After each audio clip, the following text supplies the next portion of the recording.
Hey guys, welcome to another episode of All Bass Creations Effects, Tutorials, Demos, and Review. So, today we're going to be redoing this whole massive pedal board here. So, only thing we're not going to touch today, because we did this on another live stream, we built this smaller one. This is my main bass gigging pedal board right here. So, we're not going to touch this today, but that's just gonna be what it is. Let me make sure I keep this camera straight for y'all. Hopefully I don't bump it too many times today. I know I'm infamous for that. So all right, so first things first, we got to get these pedals off the pedal board. So we'll just start removing these. I believe, let me see, 1, 2, 3, 4, 5, 6, 7, 8, 9, 10, 11, 12, 13, 14, 15, 16, 17, 18. So there's going to be about 9 pedals on each pedal board. Put this back in performance mode. That you'll be able to, it's a lot of options here. So these are all the ones that's going to be up here, but they'll be in a different order. So I'm just going to start by disconnecting everything where we get some folks in here. Let's see, let me put this on there. Feel free to ask questions about building pedal boards or effects that you may see or why I'm using it, different things like that. I'd be more than happy to answer questions. So, especially because we'll be doing a whole lot of talking today. All right, so we just gonna get these all unhooked here.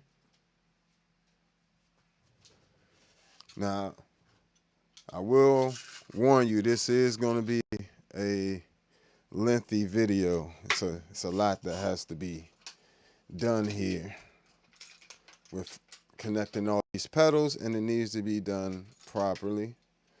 So I can leave this here because I always like to have, this is my I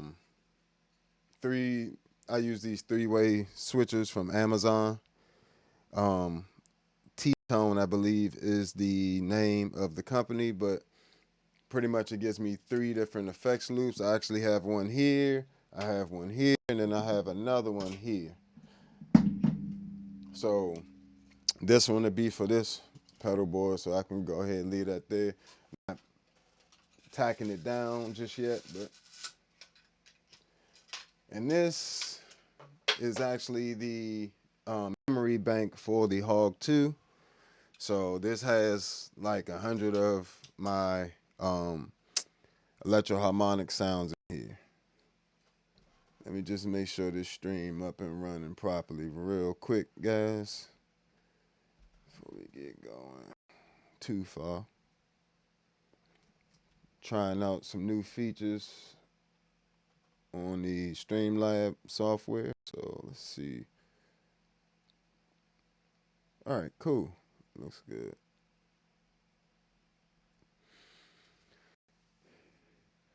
All right, bet. Refresh this chat real quick. All right. So, but yeah, this is very useful when you have a Hog 2. Disconnect so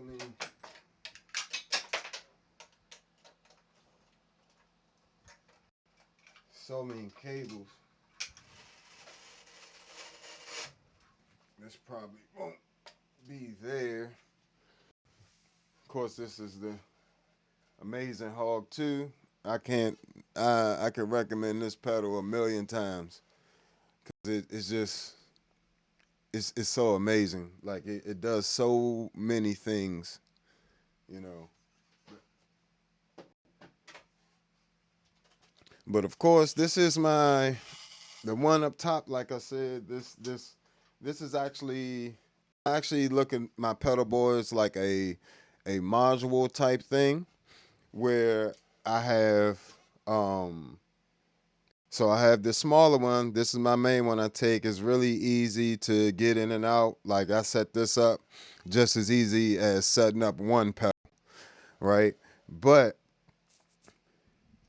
I want to have access to my other stuff if I ever want to take it out, or of course, if I want to use it at home. If I have it at the house, I might as well have a way to use it without having to set everything up every time. It's kind of annoying when you're in your creative mode.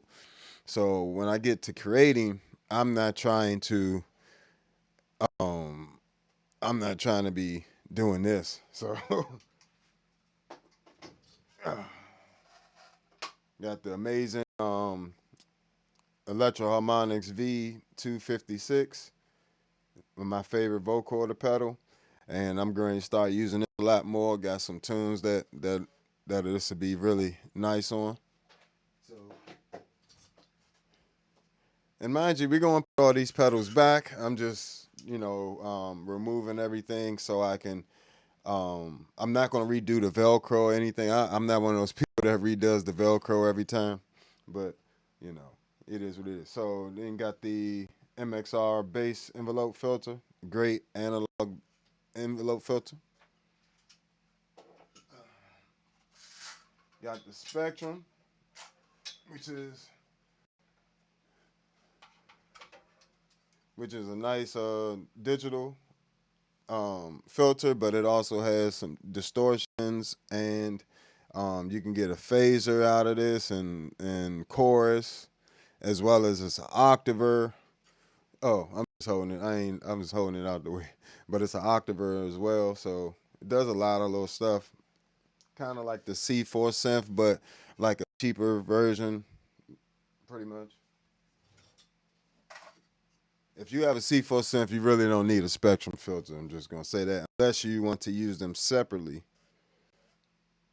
somewhere in your chain. So, all right. So got this board unhooked. I still got to come back and unzip, clip all these zip ties underneath and get that cleaned up there.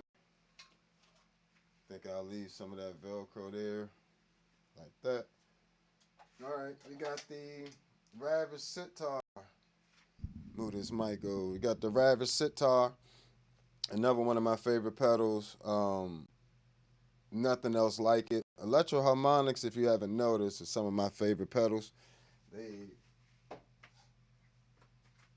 They are incredible, and they all do. I like how unique their approach is to the pedals. So then you got the Key 9 as well. I like to use like that dynamo setting. It's the only one you can control the octaver on, and get a nice EP sound with that. Then I also like to use the mallet sound for bass stuff. And I like the steel drum stuff as well. The vibes is okay. But, that works really well for pads as well. And we got the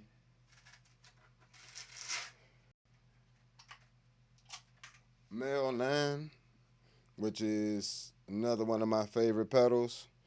It's got all the Meltron sounds in here, and they are really good, So,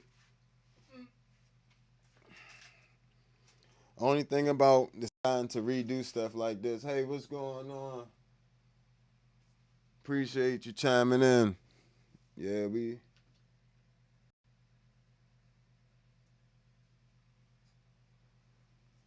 sorry, matter of fact, let me move this over.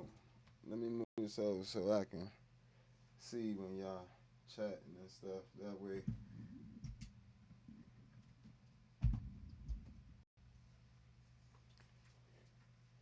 So,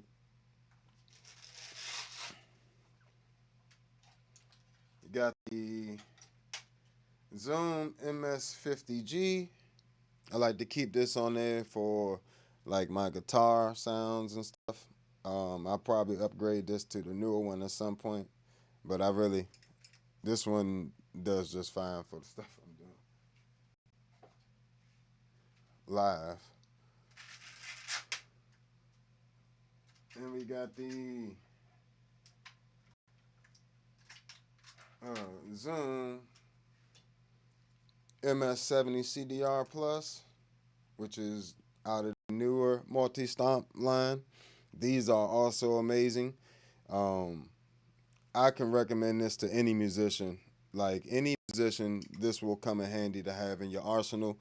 If you don't, especially if you're getting into effects or, you know, you are like just wanting to explore some different sounds for keys or synth or trumpet or anything. So these are amazing.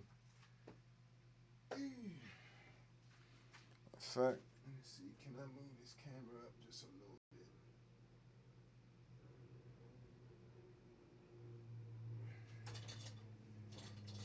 So at least I'm a little bit in the shot that way.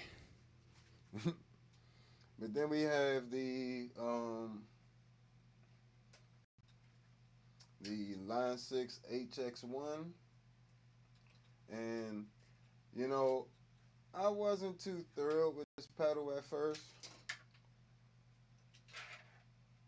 Like it wasn't one of my favorite pedals. It's still, I pretty much just use it for reverbs. I really like the reverbs on there, so that definitely helps. You know, me keep doing it. So. But we also have on here. I like the delays. On here are really the delays on here rather are really good, and I also like the analog flanger on here. You know, but and we got of course my favorite compact looper, the Jamman Solo HD.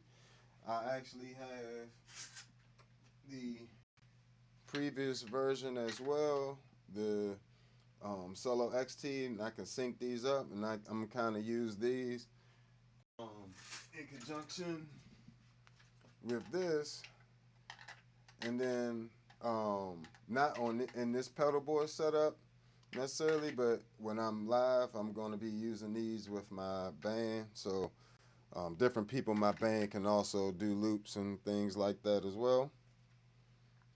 So put these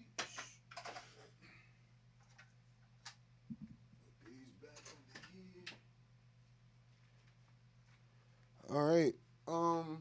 Oh, and this is the CME MIDI HD. I mean H2 MIDI Pro. Hold on 1 second. And this is the MIDI hub of my board. I also use a MIDI captain, which is down here on the floor, this big blue pedal, and that has different presets for my pedals, and this pretty much distributes the signals from the MIDI captain throughout my entire pedal board. And underneath here is actually a USB hub.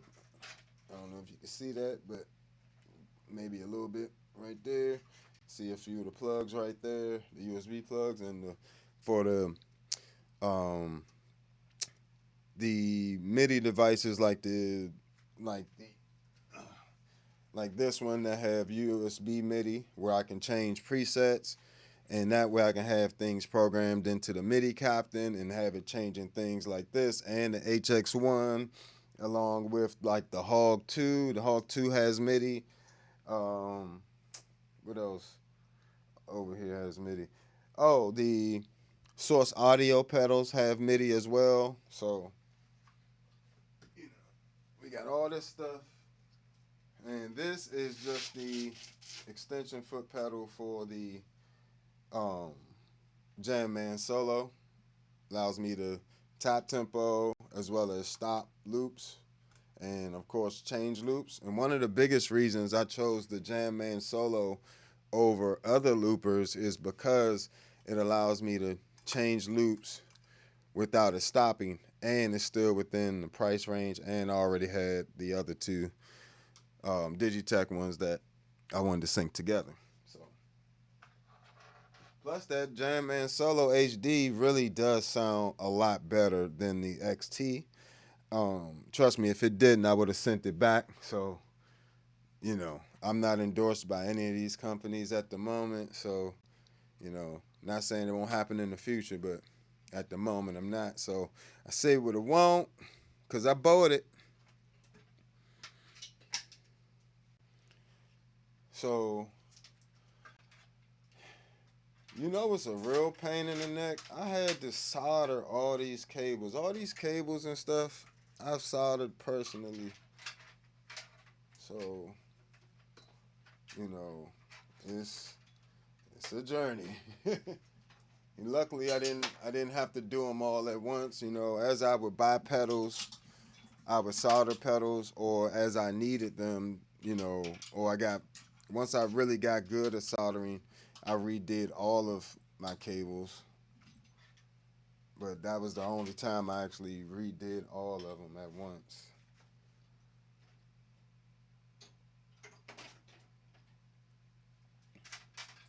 So now I just gotta, you know, not get rid of it, but, you know, clean some of this up. I need all this stuff unplugged.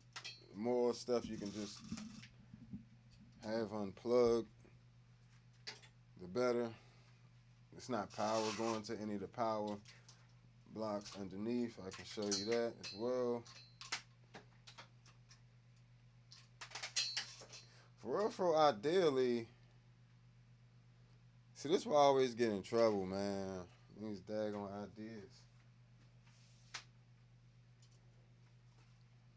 This is the ideal pedal board for me to gig with. You know, that's the hard part.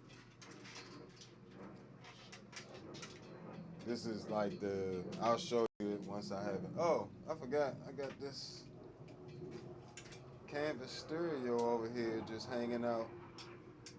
Canvas stereo.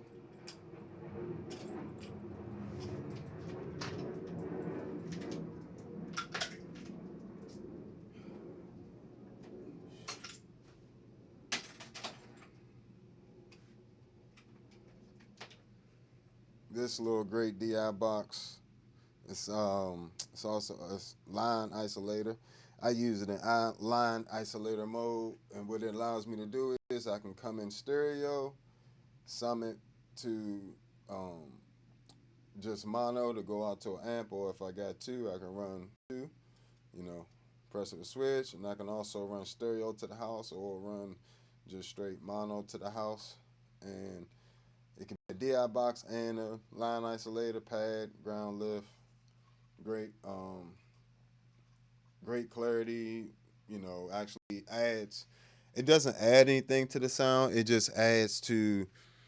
It makes sure that your sound reaches the house properly.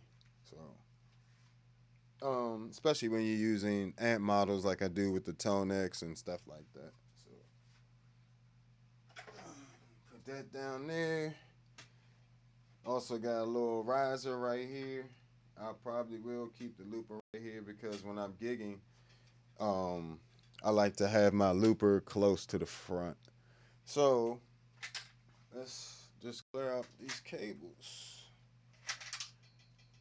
I like this little pedal board. I got this off Amazon as well.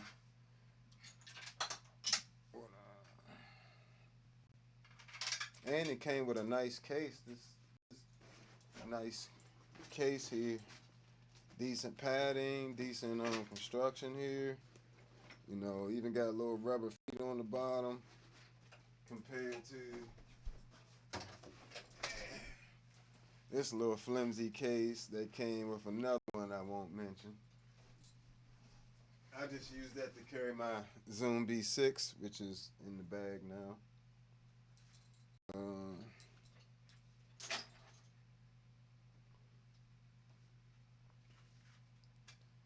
Alright. All this MIDI cables. We'll put the MIDI cables over there just to keep everything a little separated. Putting all the audio cables on the motif, and then we're gonna, I'll probably leave that hub there. That way if I want to take this side is going to be all the ambient stuff.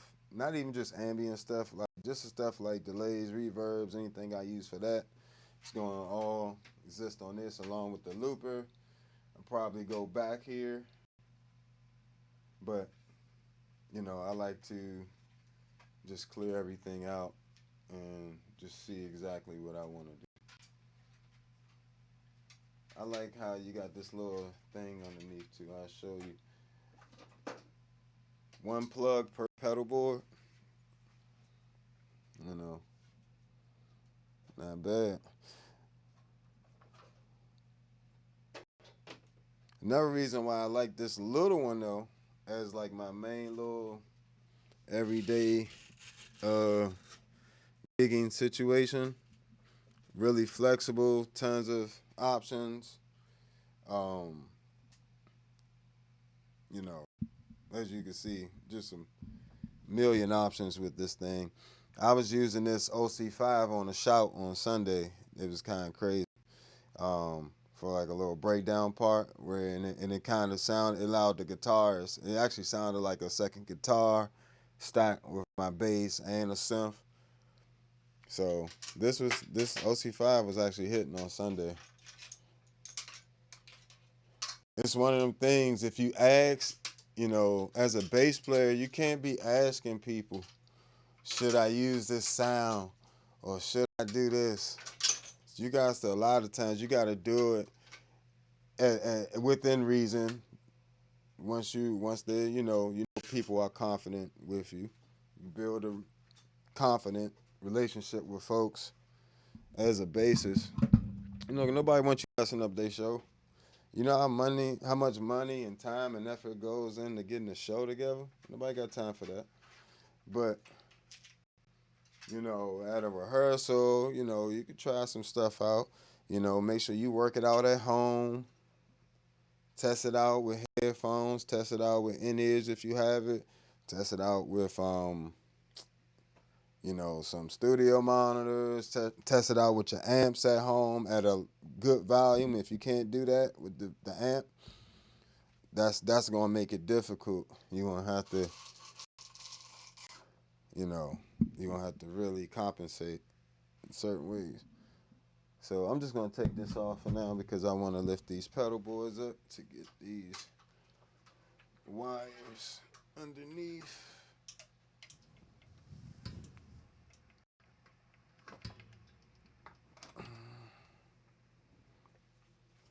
So, in fact, did I unplug this shit?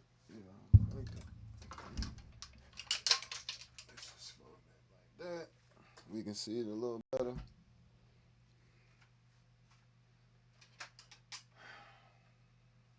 As you can see, we got plenty of zip ties. I don't even know if I got enough zip ties to zip all these back. So we're going to have to be economical with the zip ties. Because I got plenty of big zip ties, these smaller ones.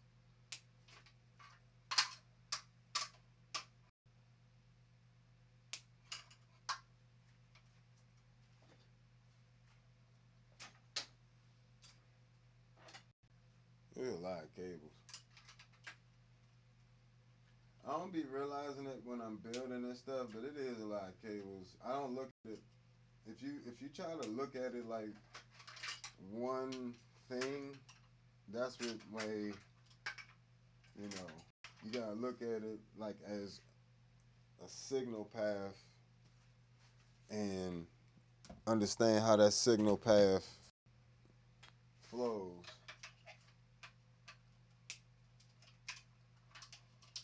And luckily, you should subscribe, like, and share because I mean, people are gonna rip apart their whole setup just to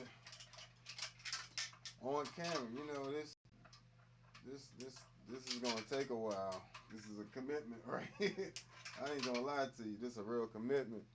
It's, as you see, lots and lots of cables. Luckily, when you build them yourself,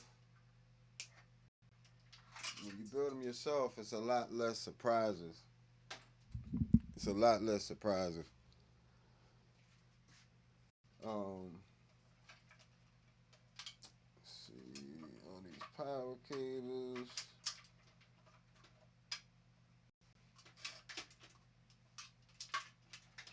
Oh, one more audio cable in here. Bam.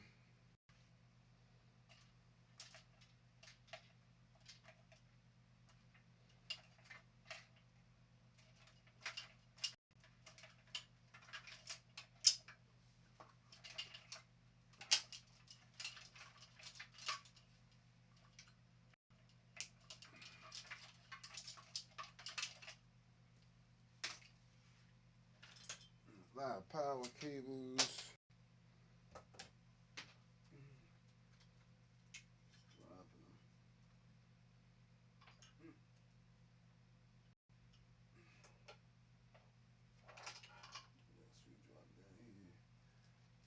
That's all of them.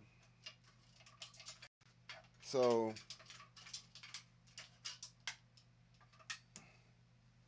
all right.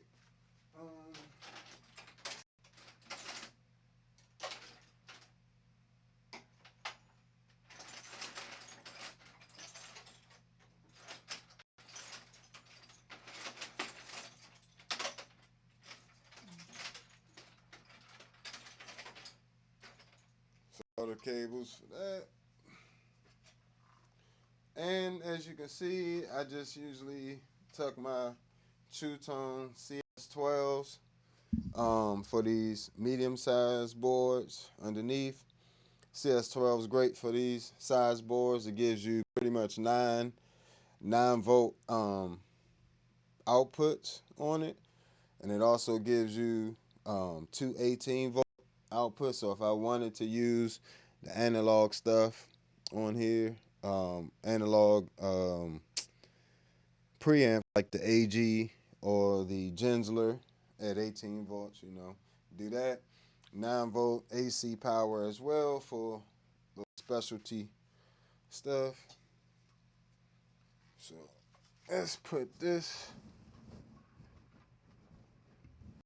back over here. And then we'll just reverse the situation.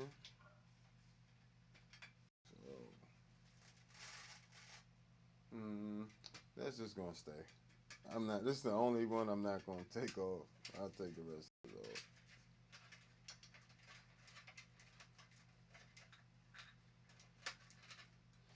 So, the cool thing about this one, let's see what I got that running to.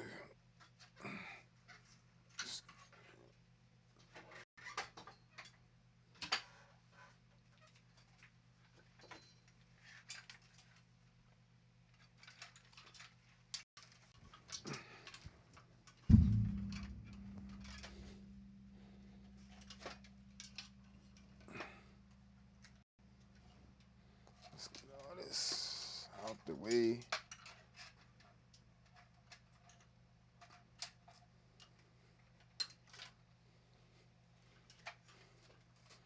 That'll be fine.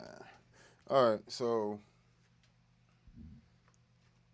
this pedal board, same size but a little bit more, a little bit better. You can easily just take these, unscrew these, and bam, bam, bam. You got plenty of everything on there. I really do like this pedal board. This is a really good one, and it really does. Only reason I'm considering right now swapping over this to my main board, because only difference that's going to be between this board and this one, the smaller board and the slightly bigger board, is really nothing. Because ideally, this is not taking up too much more space. I'm literally using the case for this one for this. Um, Now, if I was going on a plane or something and I need to take this, I can fit this a little bit probably into my carry-on a little better. But just for like your regular gigging around town, this is not even a huge board, you know what I'm saying? So, but I just put this together and it's so precise and just ready to go. But one thing I do like to have is my switcher's on here. I can't have my switcher on here because it doesn't have enough space. And it does have the pedals. It took a lot of finagling to get this pedal board at this final little iteration. So, but I make pedal boards to take them apart, so it really doesn't matter. I mean, y'all give me a few more likes on here, and I'll switch that over right now. And this is a good time to look at, check little bots and stuff on your inputs and outputs. You see any that may be a little loose.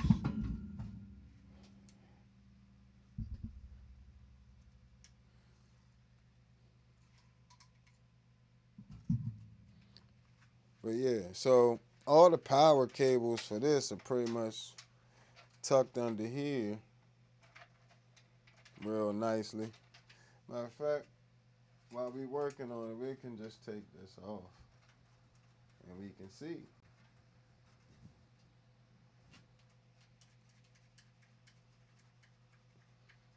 That's what I said. Let me see if I can find that and post it in the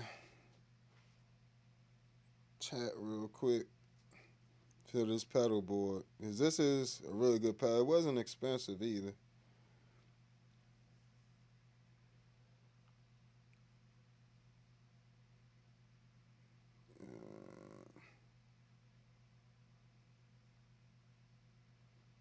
Yeah, it wasn't expensive. It couldn't have been more than $60 or something like that. Let's see what I bought it.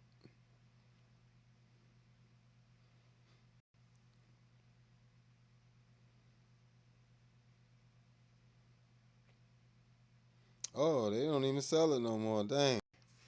I was trying to put y'all on, but this is the actual pedal board. GOKKO. Let me see if they got something similar in the store.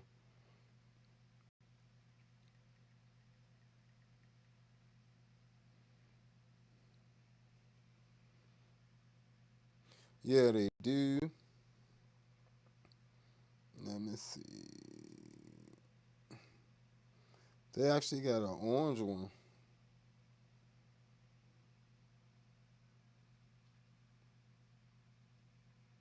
Yeah, that orange one's pretty cool. Oh, no, they got it orange and black. Okay. Cool. And they got it in a couple sizes, so I'll share. Let's see. And it comes with Velcro and the case.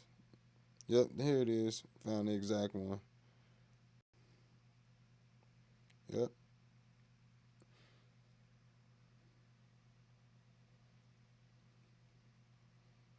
Come over here. Share this with you guys so you'll have all this stuff.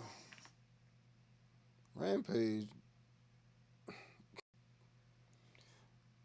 That's a rough one, man. Just, that Rampage Jackson situation with his son, that's a rough one.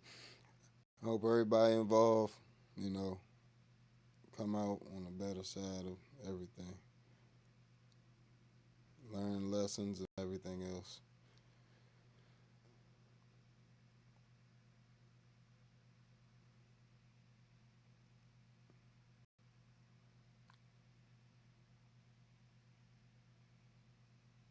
So, bam, that's the pedal board there.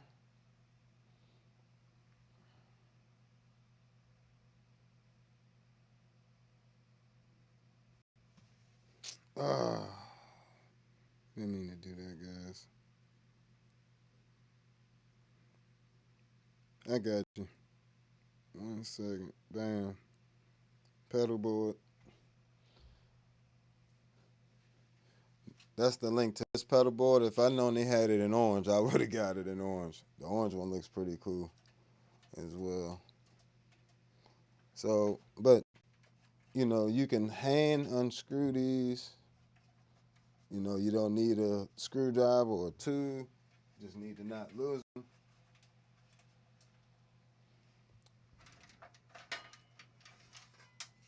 Just comes off just like that. Real easy.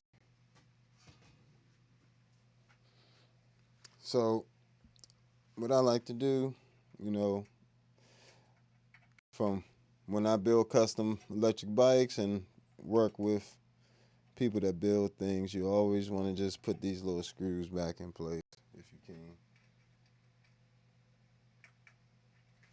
You don't have to remember where they are. You don't have to remember where they go. Okay. So I do have this Velcro down here as well. So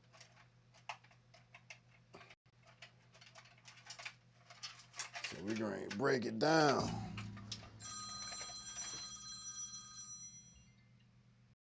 Going to break it down.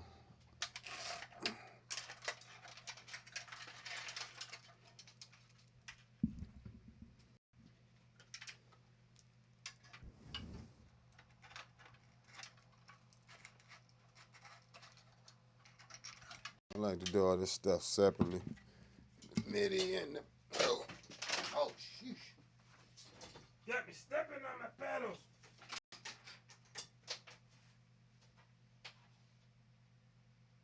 Yeah, everything good. Cool. All right. It's a cool thing about pedals meant to be stepped on. That's all right. If it can't survive that, it ain't gonna survive gigs. I can tell you that.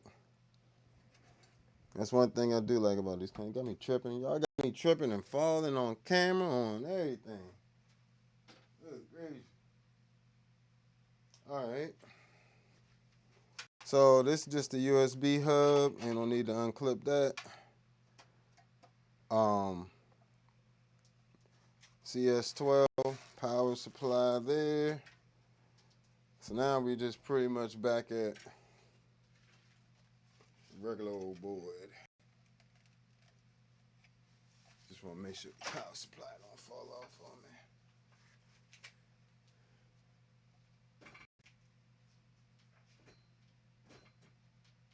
me. These are just regular old keyboard stands, by the way. So, all right, inhale. All right, let's start doing some planning now. Okay, we got, well, let's start with these. Like we said, we just gonna do like a rough little layout of the boards, how we want everything to sit. You know, try to be pretty precise. You ain't gotta push it all the way down. But things like this, you want to line up that jack so it doesn't. You can do it two different ways. I actually like to have it a little bit back for this power supply. So when I'm putting it in the case, you know, it doesn't hit that little. It's got a little power supply for that, or input there. So, and then I can just let my 1/4 inch hang this way or come out if I'm using a straight one. Like that. Same thing here. Just want to kind of get it a decent place. We know we want our looper here as well. I'm not necessarily going to do this in order per se.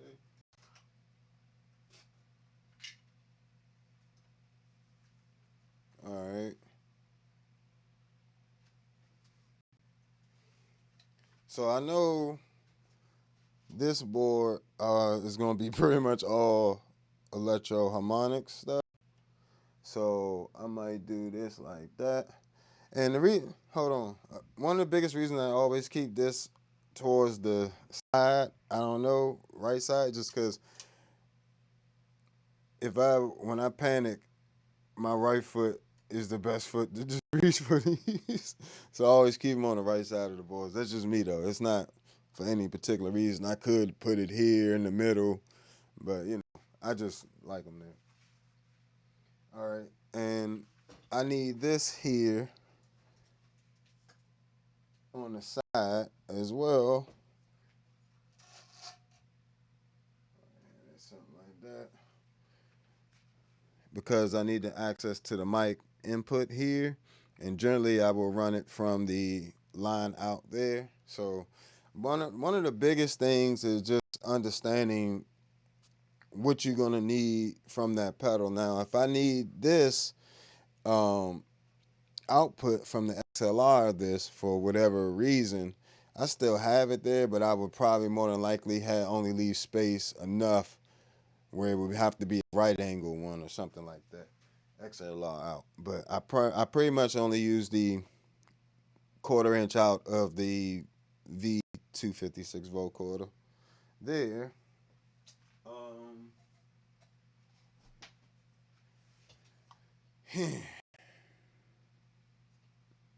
I know these are going on real soon, but this, now I do like my Hog 2 to be in the middle. For some reason, it just looks better.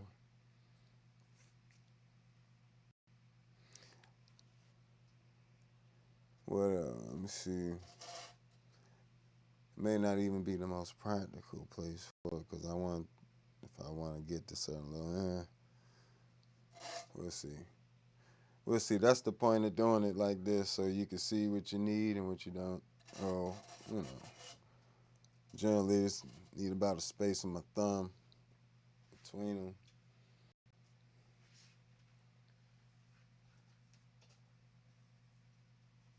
Only thing about the electro harmonics pedals, they are big.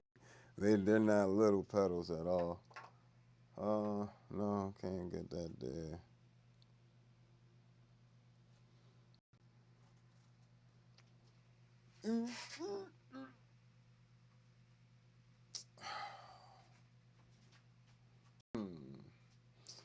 I might have to move this Hog 2 over.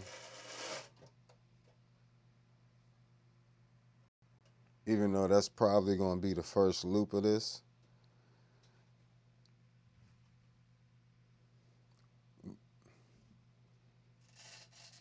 Oh, that actually fit there like that. Okay. That might actually work. But then that's going to clash with that's not enough space there. I will have to use pancake jacks here. We're just doing like a little dry fit type thing. Let's see.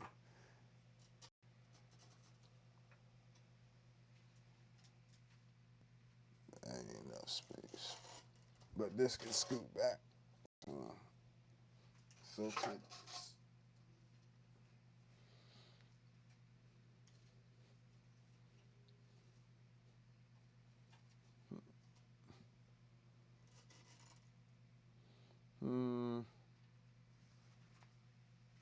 Just because all of this is typically one loop, I typically come in the key 9, male 9, rabbit sitar to the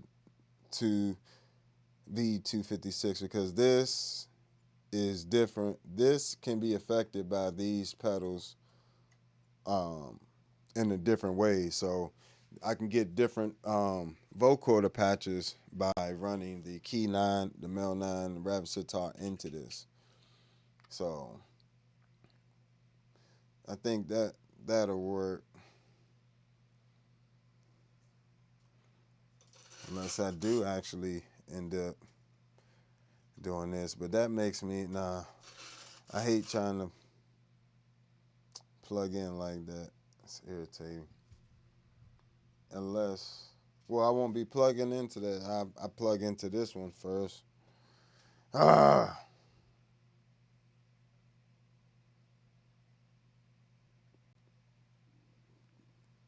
dilemmas. And I can only do 9 pedals per board, and we're already at 6 on this one.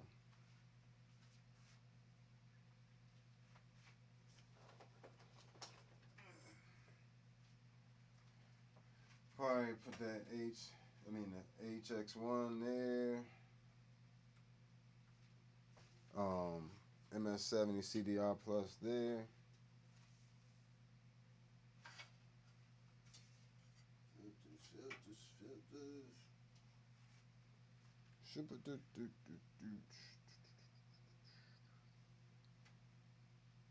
Might put that there. The filters don't really, for me, the filters don't really make a difference with order.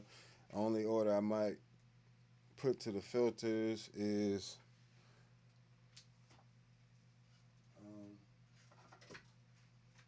I want them to the spectrum probably before any of them because it does have distortions and other things like that I may want to run into the filters. So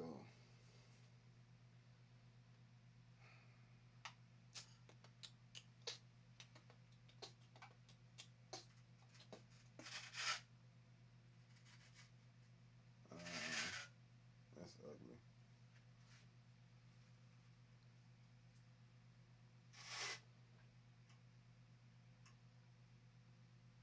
I do want that there.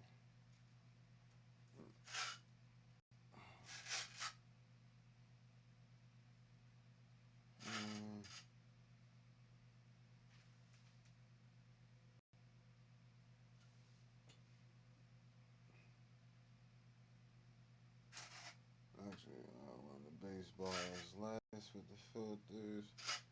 Smooth it over.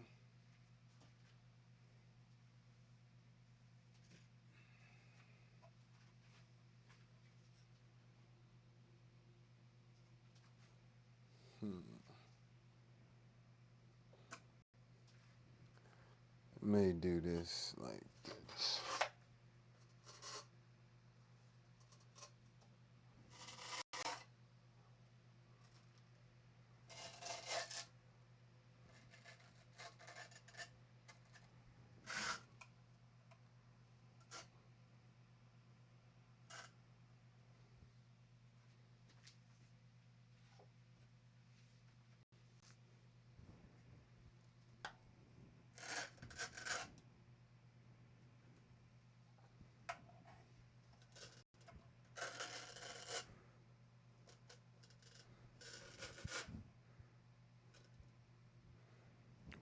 Definitely want to have access to that.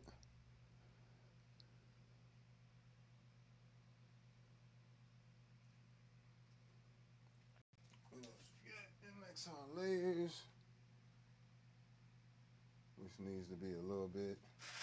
These can be like that, but the MXR layers kind of need to be like that so I can get into this switch here. I might get that pretty close to there.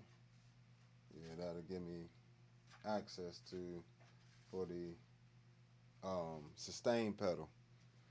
Give me a decisions.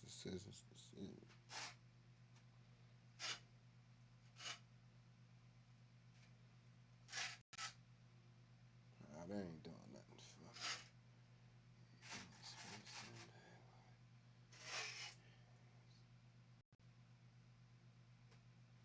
This can actually go sideways. No, cannot.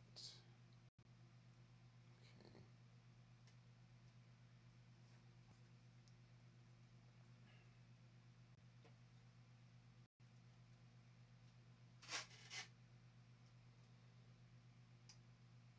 I'm not necessarily doing this for pretty, making things pretty either. This is primarily a setup. I very rarely take this entire setup out the house, so I'm not really too concerned about that. I'm more concerned with functionality and like I said, once I'm in the creative mode, I don't want to have to pop in and out trying to, get sounds together. It's a bit annoying.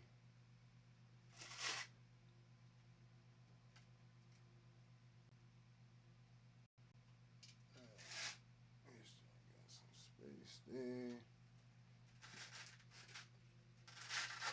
Space there.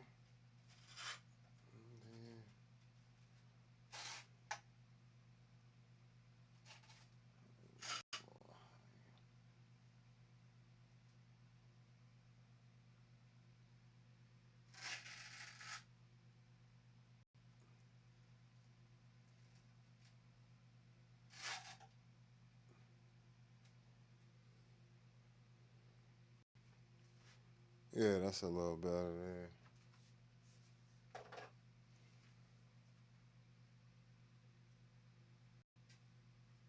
Run MIDI out of there.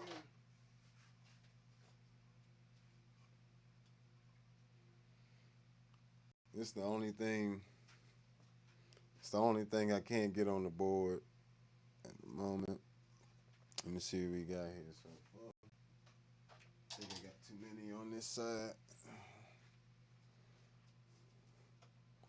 3, 4, 5, 6, 7. Yep. So I gotta shift some of these over.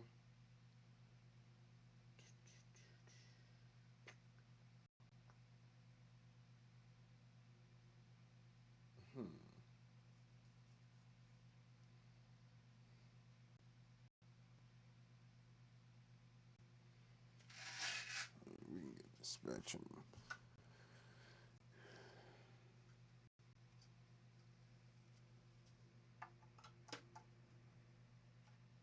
Get that spectrum somewhere around there. All right. What else we got?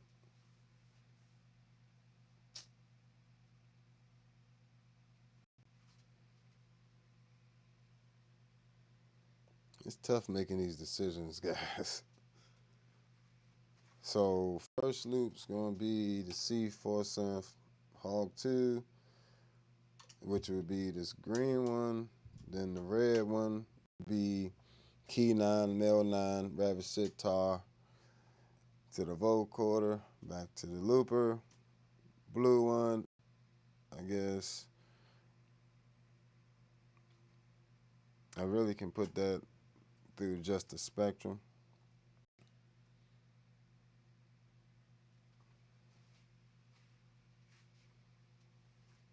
Yeah, because now we got 1, 2, 3, 4, 5, 6, 7, 8, 9, 10. You can't have 10 over here, so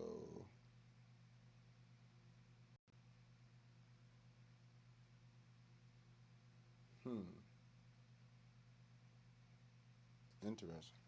All right. So let's take this, put this over here somewhere. I really don't change patches on, even though this can do a bunch of different stuff. I use pretty much like the Marshall amp and some other, like that's really the only patch I use on here. Get that nice distorted guitar type sound.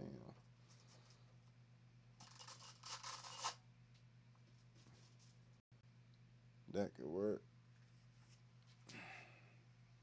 Like I said, it's not the prettiest. That'll just make that a lot easier.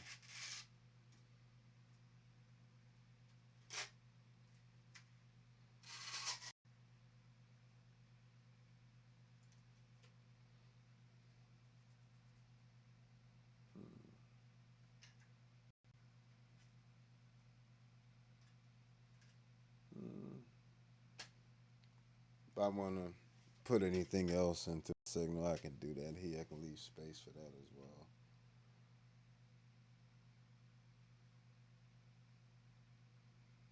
Yeah, there That covers that. That covers this. Mm.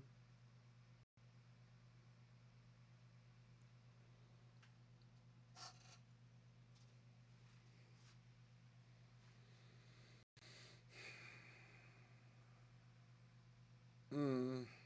Yeah, so part of this is just making decisions. You know, a lot of it is just making decisions. Y'all make sure y'all hit that like button and make sure y'all subscribe and all that good stuff. You know, to hear some of these pedals. You know, I'll be back later on doing another live stream, um, playing through this stuff.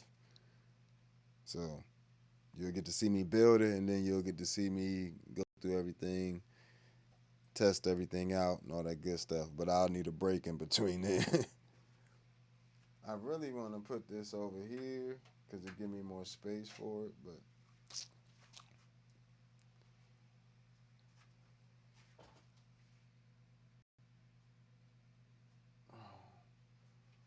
I put that there.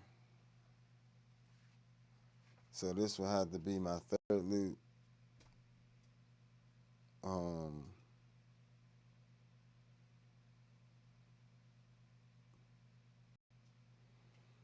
Hmm.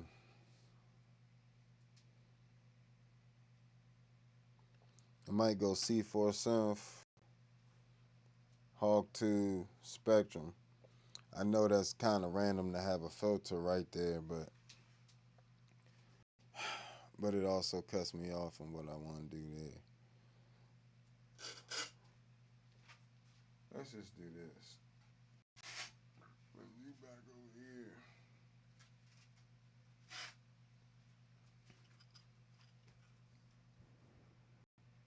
I don't know if this plug will space that need.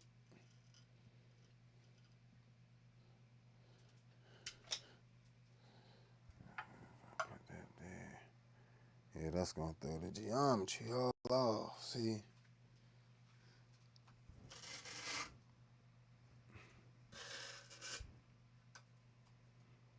That could work.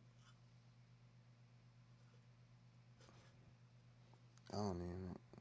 That would just barely work. Let me see.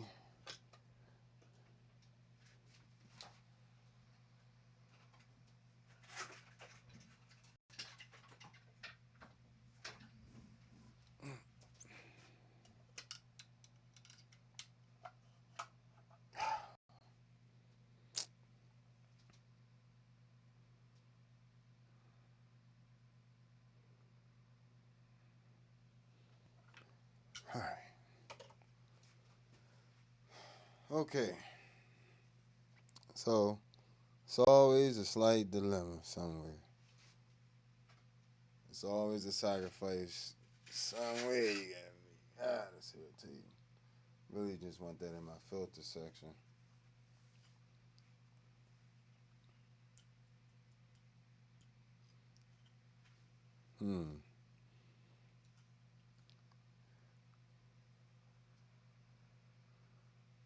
Yeah. I gotta either put this back here, and that looks like what I'm gonna have to do. Put that back there.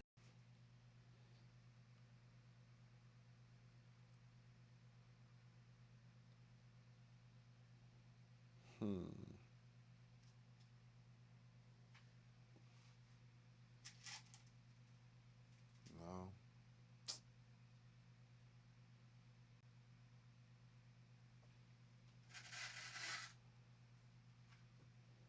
Yeah, I suppose I can just have this here. That shouldn't be a problem.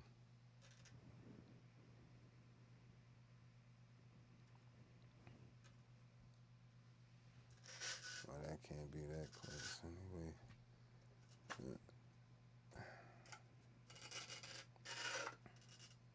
I had this thing in here.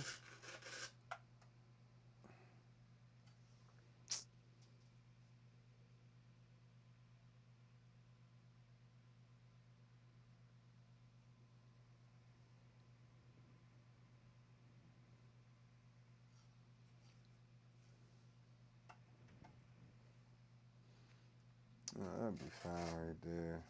Scoot these up. That'd be fine.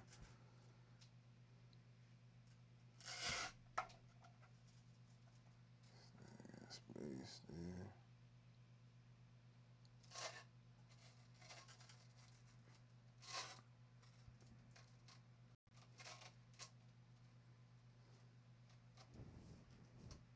Okay. All right. That's livable for now. It's not my favorite thing, but it's livable. Mm-mm.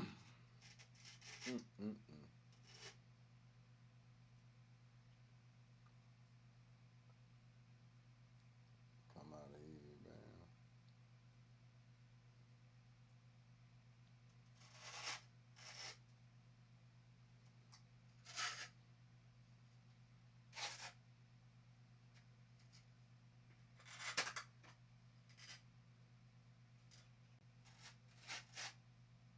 Mm, mm, mm, mm.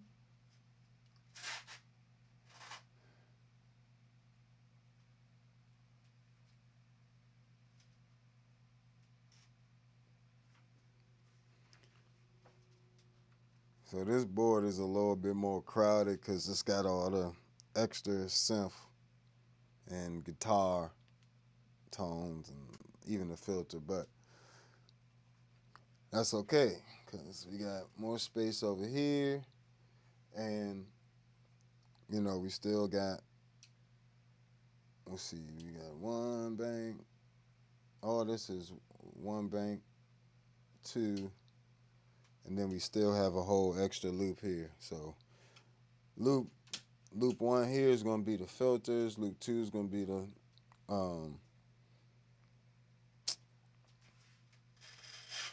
heck,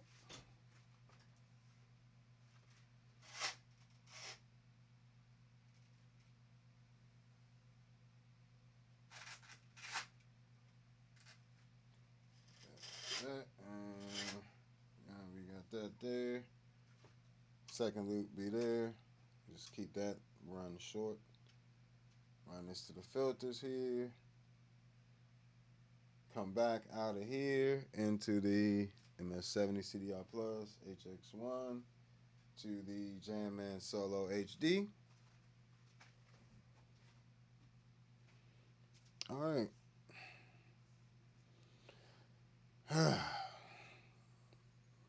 Magic's in the process, people. So make sure y'all hit that like button while you're hanging with me. I appreciate all you guys.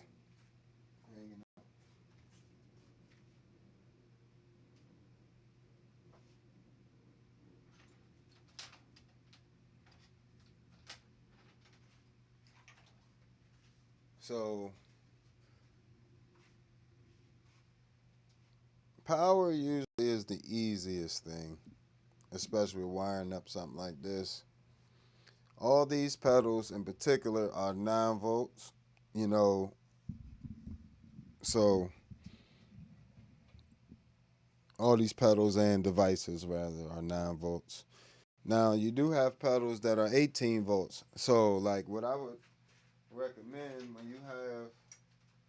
when you have to use the 18 volt output, use these red ones.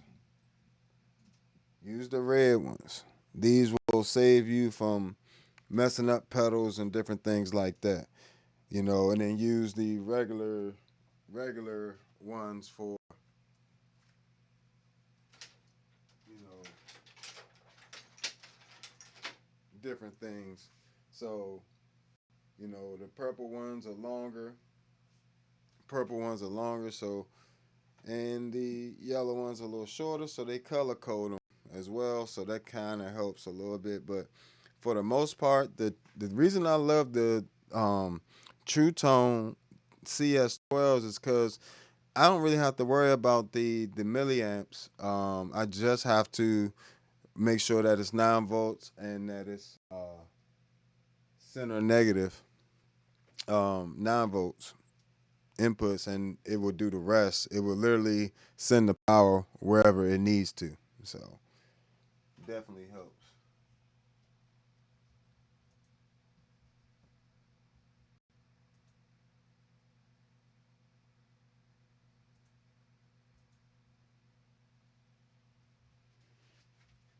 Still good here. All right, bet.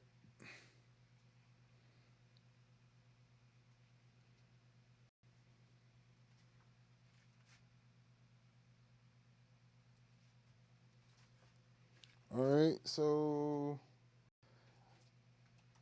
we use the shorter ones. You want to use the shorter ones. You know where the power supplies are. They're directly underneath. So things that are like really close, like the male 9, key 9, the spectrum, those are really, and the C4 are really, really close, as well as the Hawk 2, because that power input is here. So these ones, you want to try to get some shorter ones, shorter plugs for. Let's get these shorter plugs ran. And we'll just tuck that underneath.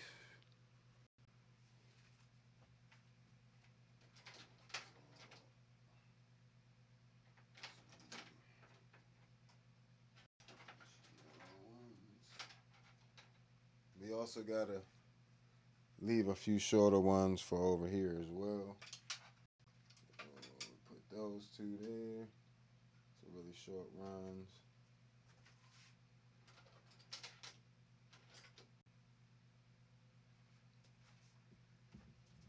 Now this doesn't necessarily, this won't affect anything.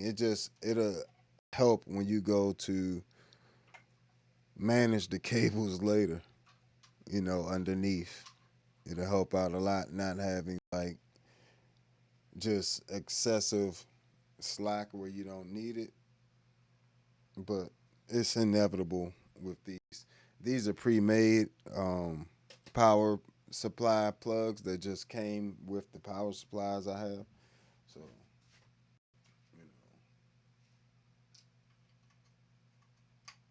everything's gonna get power anyway.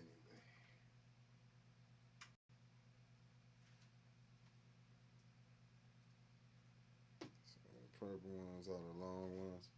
The main thing I would say too is to make sure that you got the longer ones covered.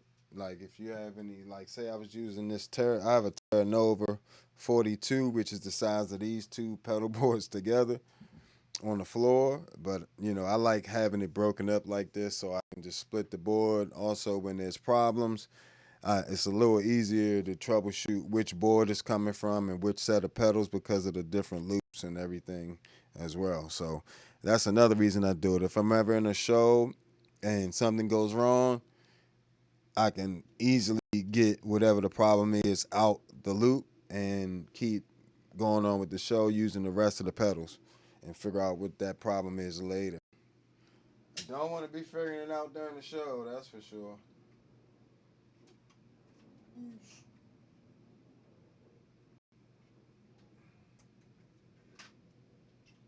Just in this one like this.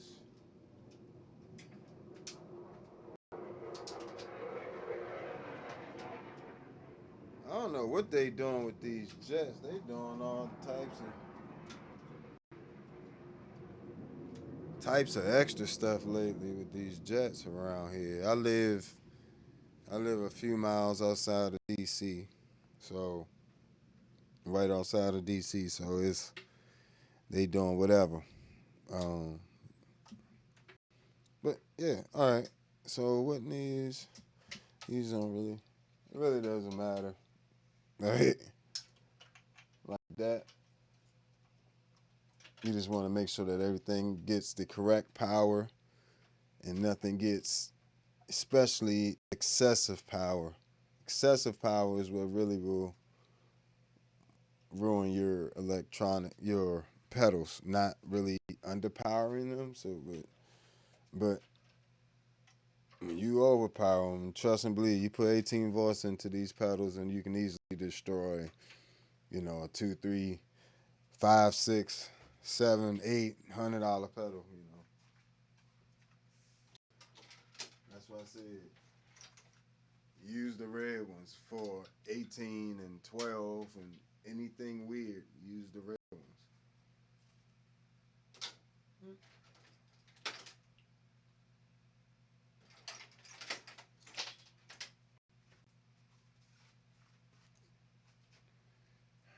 I just don't have enough short ones. That's why I said I more so rely on cleaning this up later than I do being particular about the power supply length. If I was building this for somebody else or like a permanent board, which they never are, I can move this over soon and just have that power supply there flush. That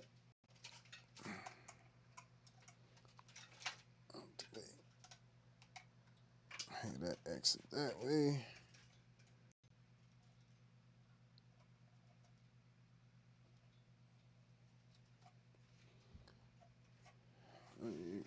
MS-50G powered. Let's get this. Hog 2 powered.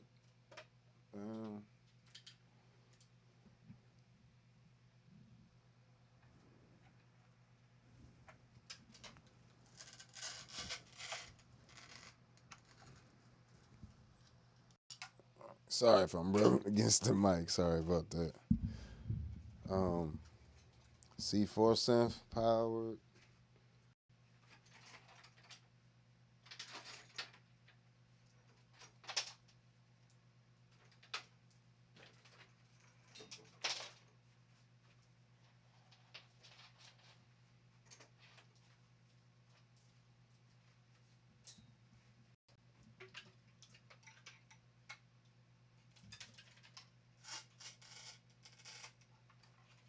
Spectrum powered it. I just drop it down into the crevices. I don't even be too fancy with it up top. I just try to get it to the closest gap and get it in there. Take the rest of these.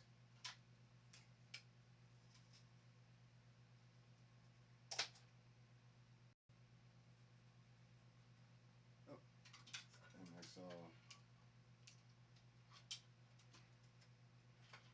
We'll actually pass that back that way just because it'll be easier.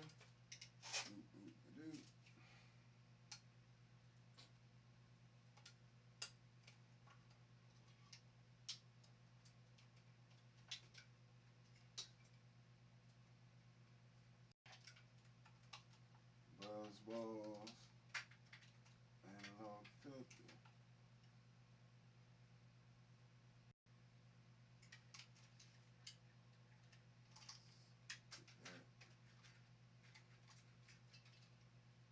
Jam Man Solo. Let's get this CME right here.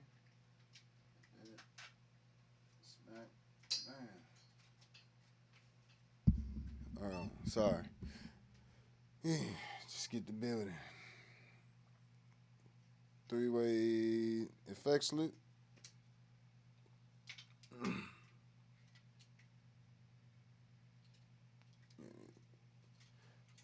We're gonna run this like this. Oh no, we're running like this. This is fine.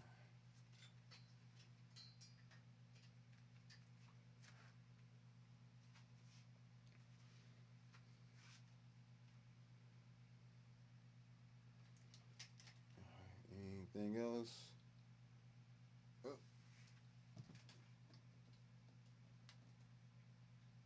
HX1.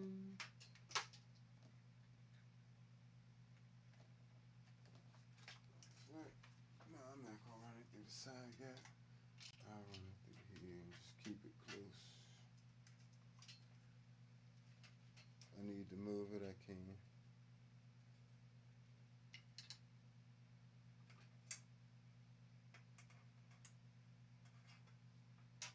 All right.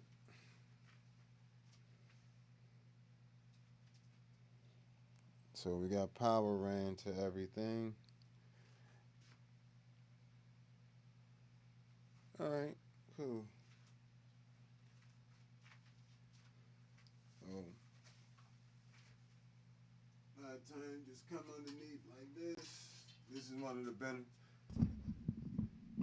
of the benefits of having it up on a like a keyboard stand.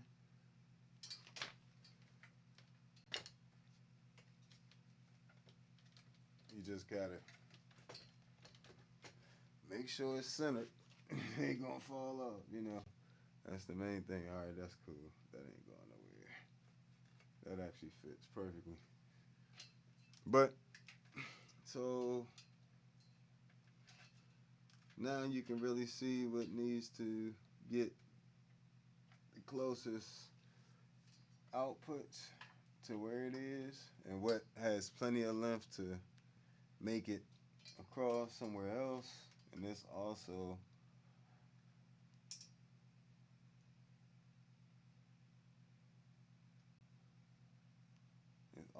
helps with the cable management as well.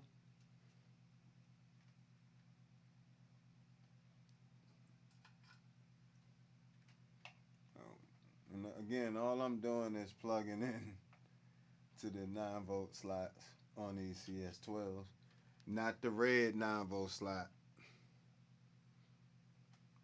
just the regular 9-volt ones. And do we have anything else? I actually got one more slot. Well, I got 1, 2, 3, 4. I'm missing one. The MXR. I gotta get MXR hooked up there.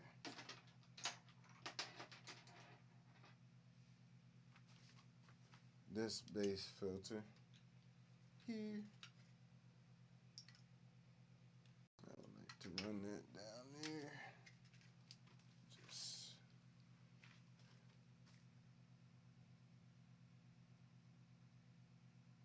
oh, you know what?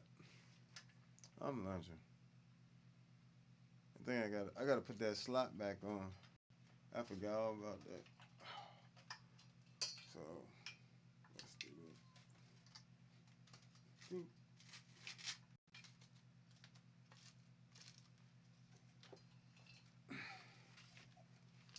Don't never be too confident about that Velcro, I'll tell you that. Especially like if you ain't really smushed it down. But this Velcro is very strong when done properly. Okay. Let's see.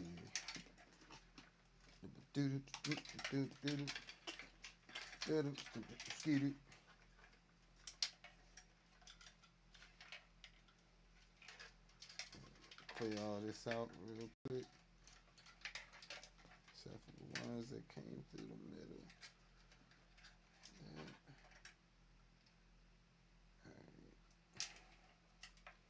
All these I can just plug in.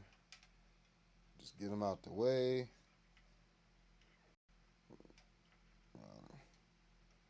Again, just make sure you paying attention to what you're plugging, which power supplies slot you're plugging it into. So it's good ideas. Put that up there.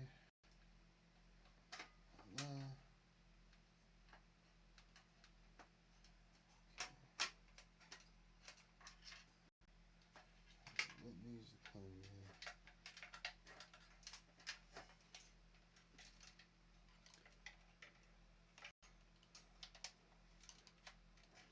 I might send this feel right chair. All right. All right, cool. So I can put it in. Okay. All right, cool. Bam. Bam. Bam.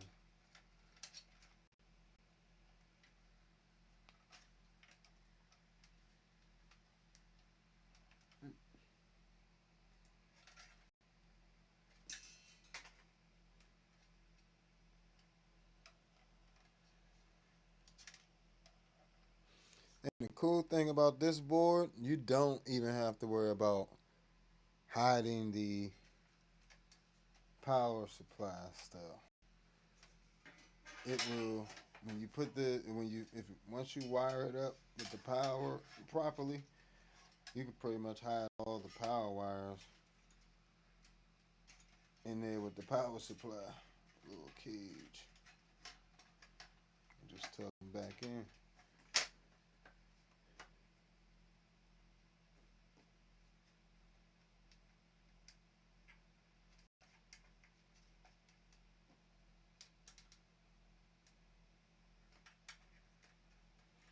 And it has like an extra heat sink type effect as well because it has the metal plate on the bottom as well. So it's like the metal plate takes some of that heat stress off of them.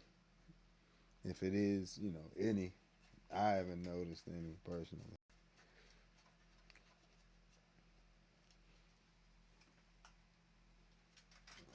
Just take all those I need. And the easy access, they not all. So if you look at it, it's all I did was put the plate on, and all the power is now pretty much, hidden underneath. I can tuck it next to the power supply. It's just a lot. You know, everything's protected. It's also protected a little better.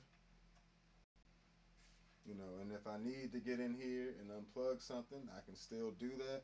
So if I need to feed anything into here from over here up front, I could do that as well. So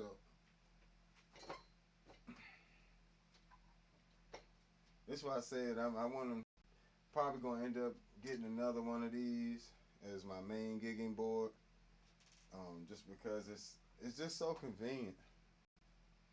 It's just so convenient, and even right now I'm having second thoughts about doing that. I'm like, why don't I just put that on the Terra Nova, especially because I'm not moving all this stuff, and then I might just do that. I know I just did all this. Ah. And this happens when you're building your own pedal board too. Like you get new ideas and you be kind of want to do different stuff. I kind of want to just transfer this main gigging board to this one, and then I can take that down on the floor, and that gives me a little bit better access to it. This stuff that I have on here, I can literally slide over to the other side, or slide it on the floor wherever. I get so indecisive sometimes when it comes to this stuff. This is such a nice, so much of a nicer board to gig with, and that would give me more space than for the other stuff. But then when I want to take this side of the board out the house, it's gonna make my life a hassle.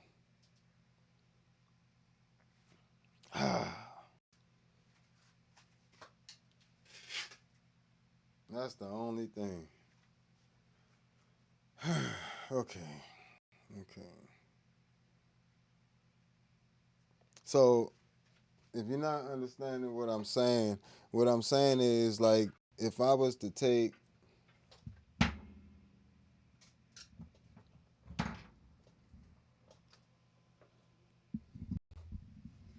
I was to take this, oh, you don't want that to fall on your foot.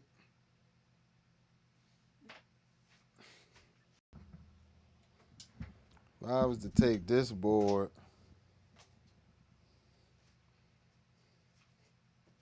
so this the smaller board here, you see how much more pedal real estate I would have for just my regular gigging rig, which is powered by CS12 underneath, and I got a Atlas compressor that I always keep on as my last chain out, which gives me um, stereo out as well, because I running stereo from the what's this? The Enzo X to the Plethora X1 to the Atlas compressor. All that's in stereo. So,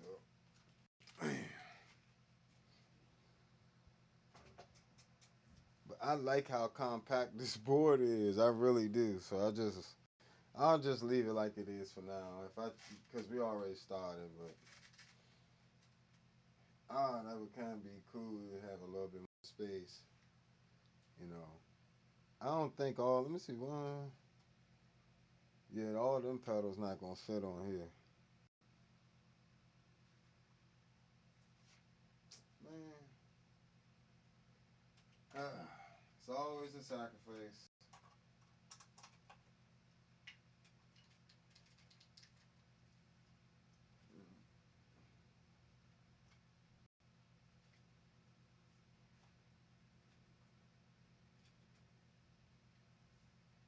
Always a sacrifice a little bit. So tuck that underneath. All right, so now we gotta wire things up.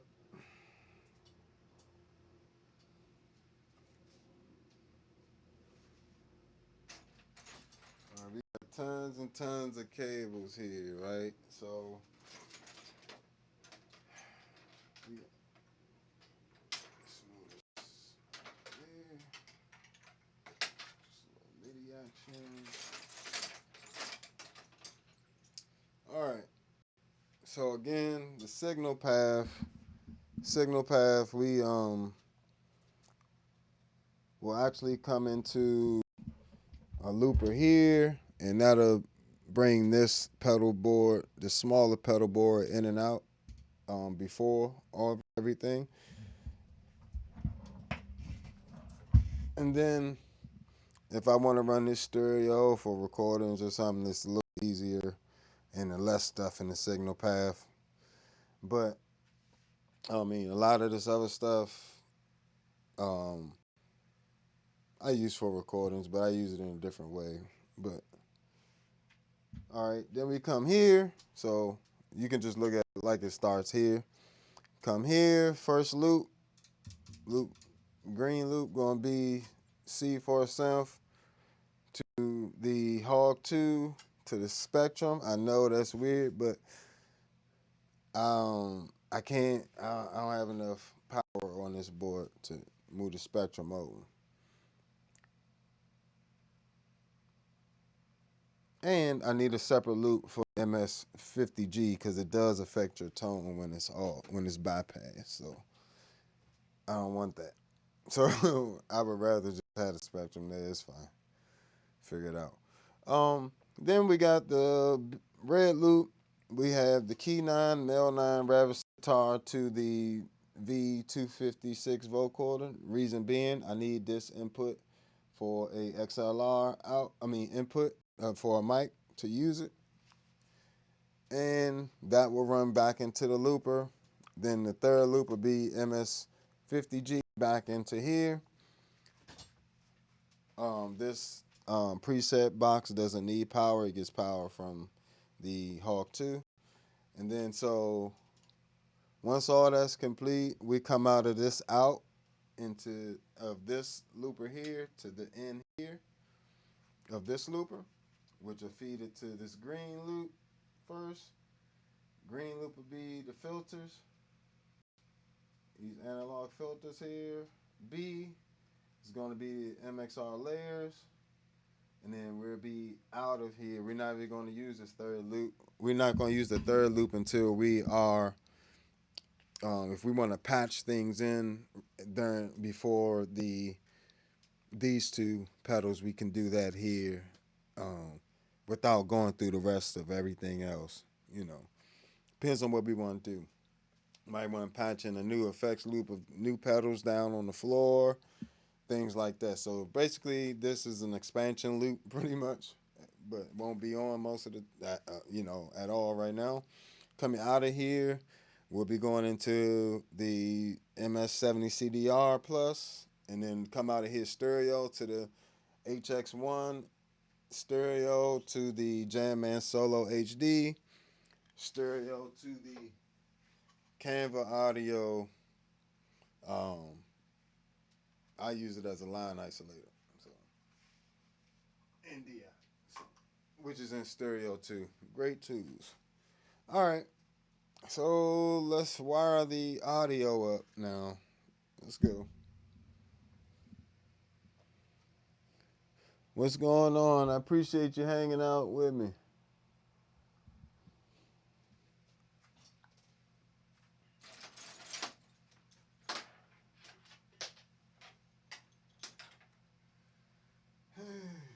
So what I'm going to do real quick is separate these plugs into different lengths real quick because it'll make my life easier. So I'm just going to do that on the floor here real quick.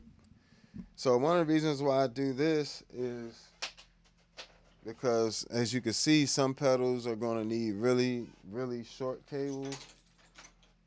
And right now I just got a pile of them. And some are going to need medium length, and it's just a little easier to spot them this way. So I'll turn the camera just a little bit so you can see what I'm doing here. Let me see.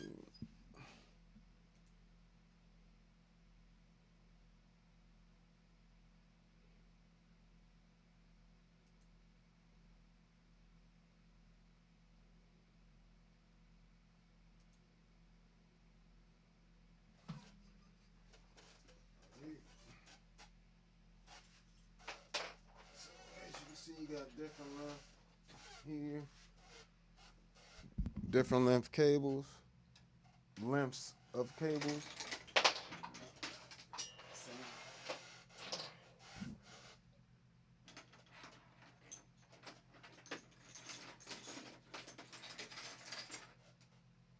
And these are really long ones, not long enough to, to use as like a gig cable, but long enough to get from, say, one end of a pedal board to another.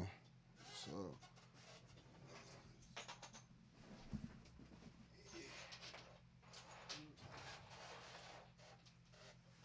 there's 3 different panels. Well, it'd be 4 actually. It'd be some really short ones. Like this one is not in the same thing as those, so let's do it.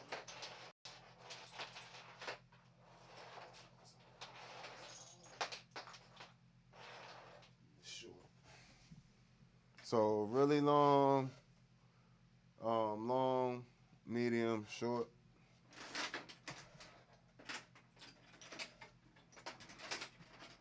I guess really short.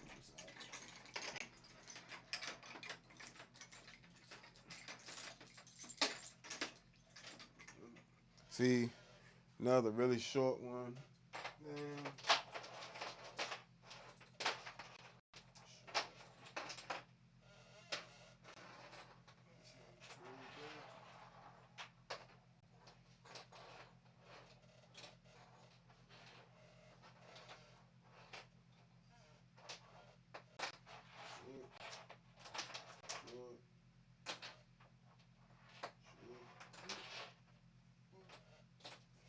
Medium.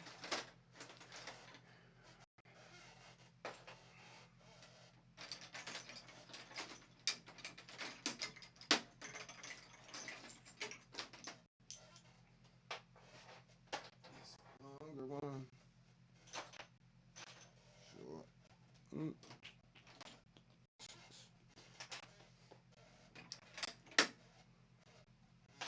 Short. Medium.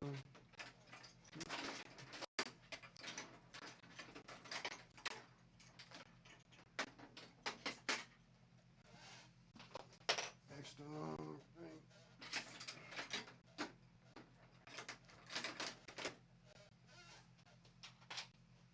Longer one.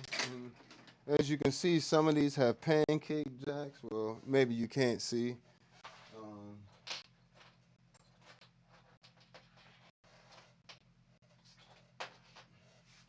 So pretty much using 3 different jacks. I'm using like these regular right angle jacks. I'm using straight jacks, and then I got the pancake jacks. So, you know, pancake, right angle, and straight. 3 different ones.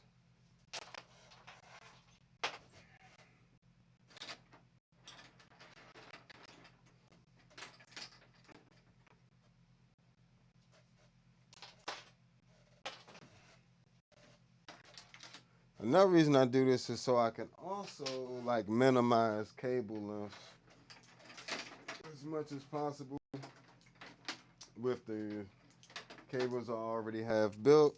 You know, I don't feel like rebuilding all these cables to be custom for this. I already did that.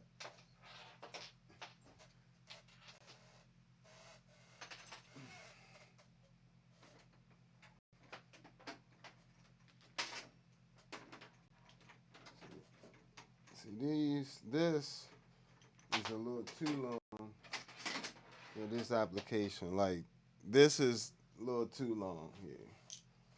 Like, this is like an instrument cable length. You don't want all that extra cable, you know. Like, this is like an instrument cable. It's like 6 feet. So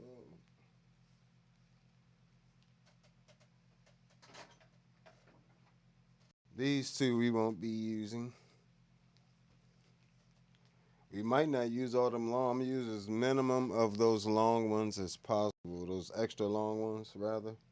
The longer ones will definitely get used. But so these 3 groups of cables will definitely lengths get used. Definitely. These are only if I absolutely have to, the extra longer ones, because it just adds, the more cable length you add, the the worse things are. You just want to keep it to a minimum. So, all right, let's get back to the actual pedal board here. Now that we got the cables together. Now, I will say I like to, with these loopers,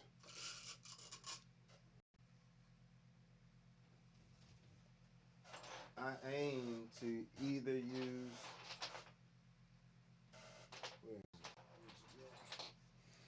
I pretty much like to use either this straight jack or this right angle one. These pancake jacks don't really fit with these tight groupings for the effects loops. So that is something to look out for if you buy these loopers as well. You know, you want to make sure, you know what I'm saying? So, um, in certain situations, right angles, I mean, you know, you just got to, depends on which pedal and what angle it's at. Some straight or pancakes or right angles will just work better for that. So it depends. But all right, let's see. So first things first, we want to get from. I want to get from here. These are the sends. So this is going. In other words, this is sending the signal from the input out of the top ones. So it comes out of here. It's going to go to here. This is going to go here, go to here, and then back to here.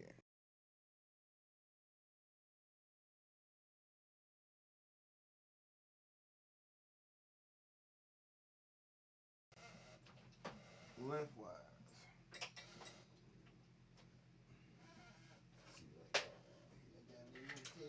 Another short one. This one will work perfectly. See, this length worked perfectly for this. I can.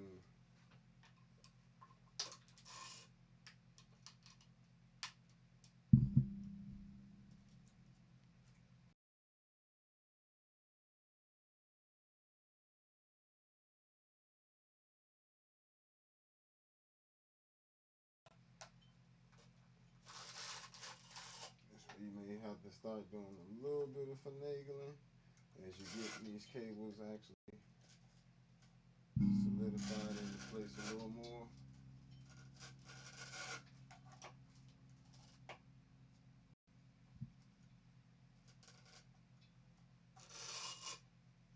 Just getting on that.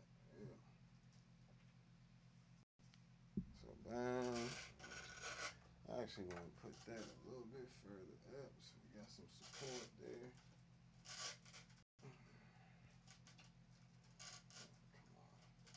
Stupid power cable in the way.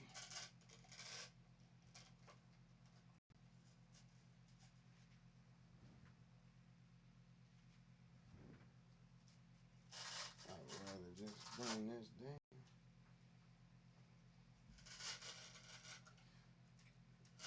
This is where you gotta make little decisions like this. You know, you may want to come up underneath. Wham, wham. I don't think that'll be. Yeah, that's gonna be. Okay, let's come over like that, and then bam.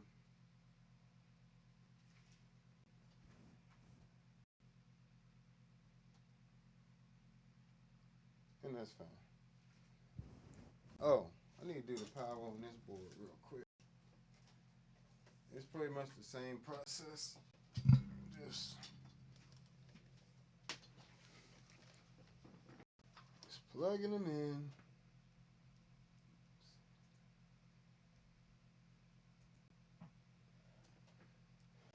Y'all make sure I hit that like button for me. I appreciate all y'all hanging out with me on the different platforms and stuff.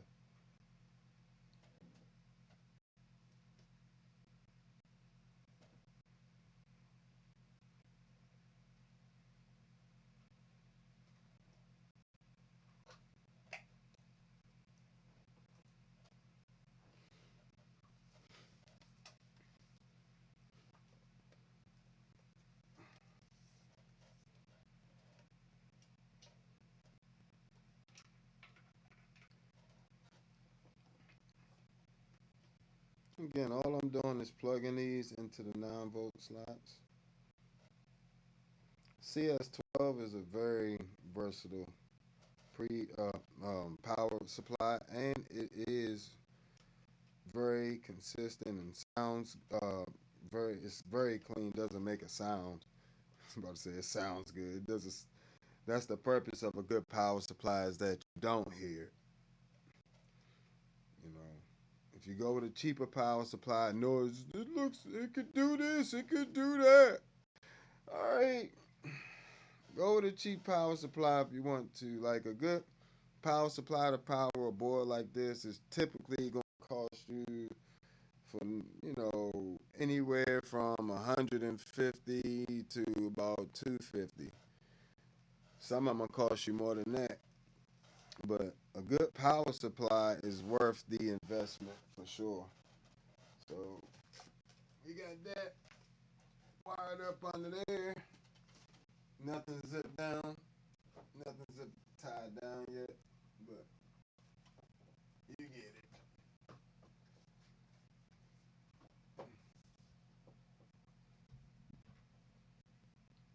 Alright.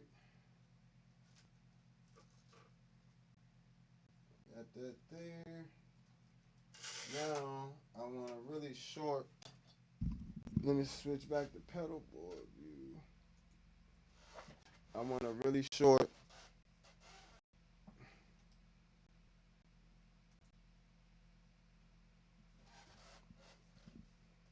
In fact, what's going on?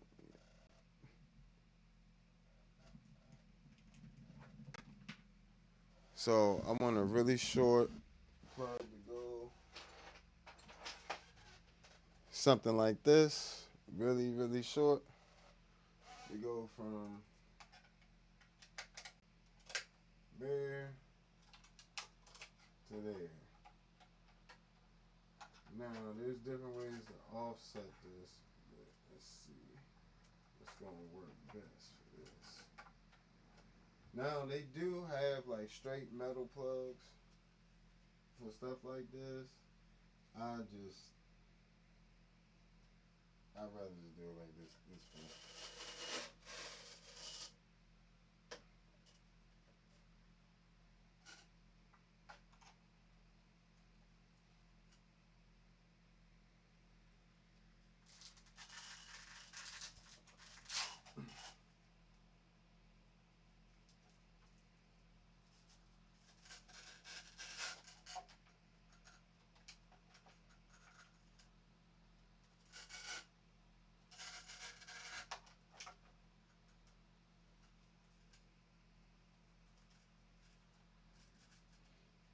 See, this is why it's Velcro and that's. This is why it's Velcro and not cement. All right. So now I gotta get. Well, no, shoot. I don't know why I wired that up like that. Oh, that might not be bad.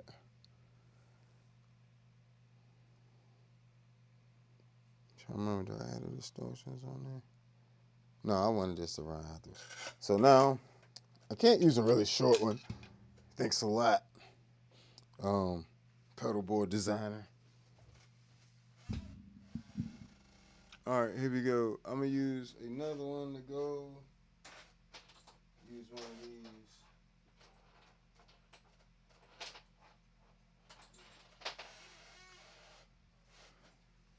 I'm gonna use something like this length to go from here to here. You want it to have a small amount of slack, just not a lot. So we're just gonna go from there. Tuck and roll. Come out here. No, dang it. I gotta come from the output of this into the input of the spectrum. And I gotta come from the output of there. The output of the C4 synth. Let's see if this will work.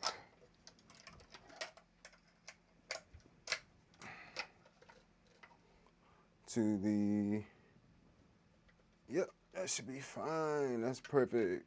Yep. Bam. All right. So now we need one to go from the spectrum back to the effects loop.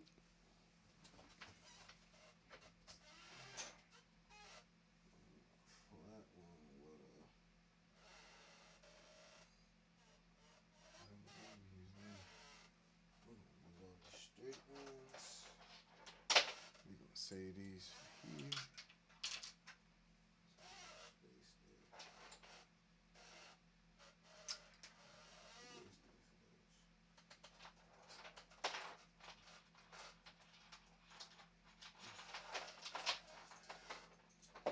I'm gonna try to use these straight ones over here because it'll be a little more space in this area. But for that, I'm gonna use something like this. Won't be too much slack, but these two fit together there nicely. Come underneath and put it in. That sounded terrible.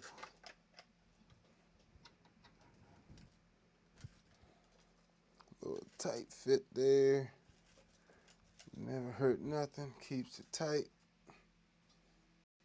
All right, cool. Whatever. Put those down. So now that's going down there. Bam. These will be under there. Yep, out the way. First loop complete. Second loop. You got to get from here to here.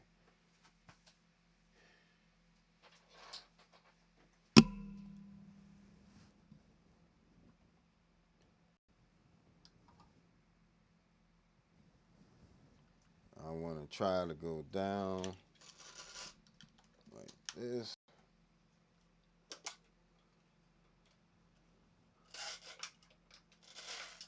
Come come up underneath here and hit this input. Bow.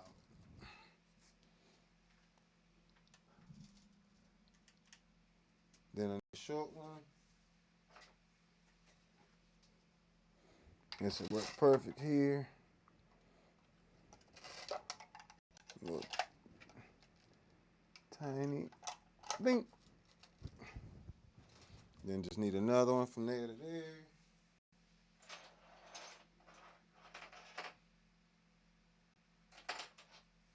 It's the smallest ones possible.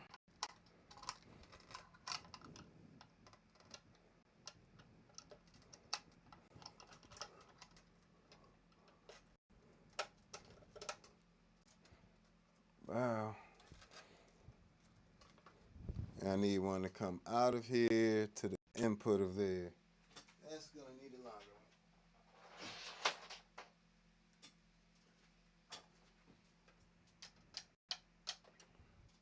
Pretty much.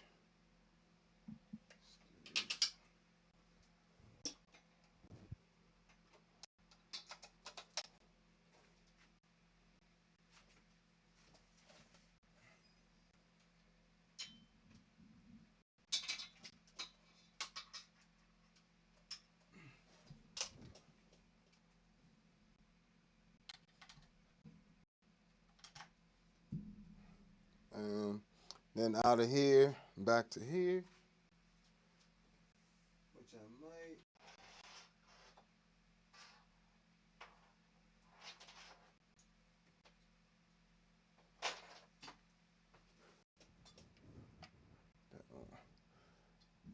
This is one of those exceptions. I'm gonna use a pancake one on the bottom of this looper. You can get one in there right there, but it's got to be at the bottom. No, it needs to be at the top. Okay. That's right. You can't reverse them. All right. Let me try one of these straight ones.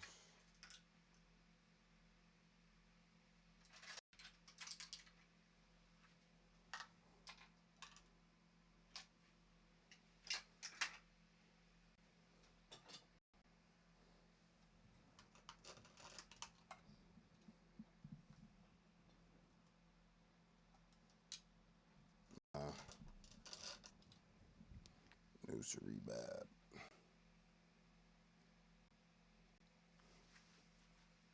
Okay.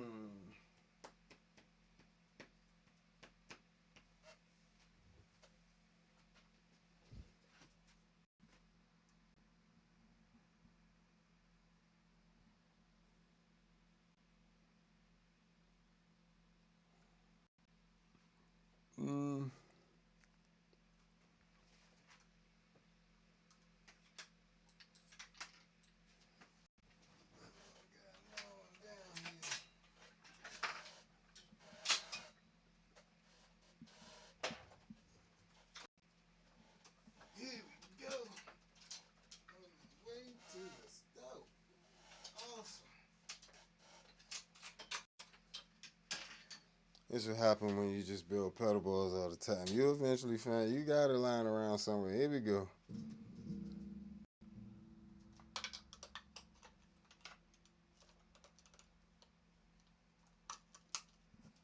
There. We're going to come underneath.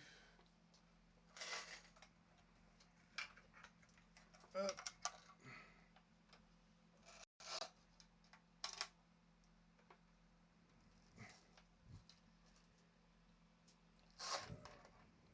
Now we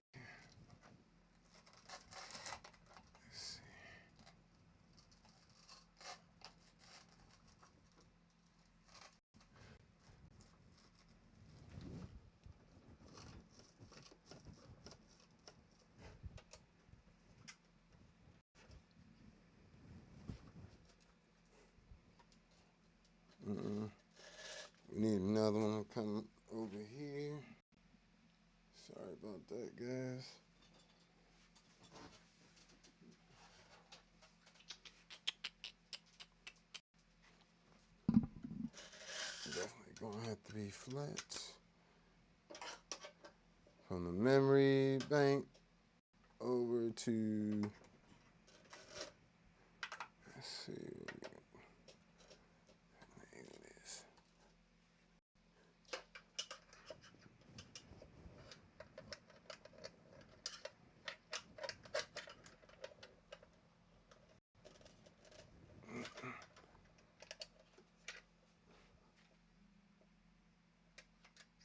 foot controller.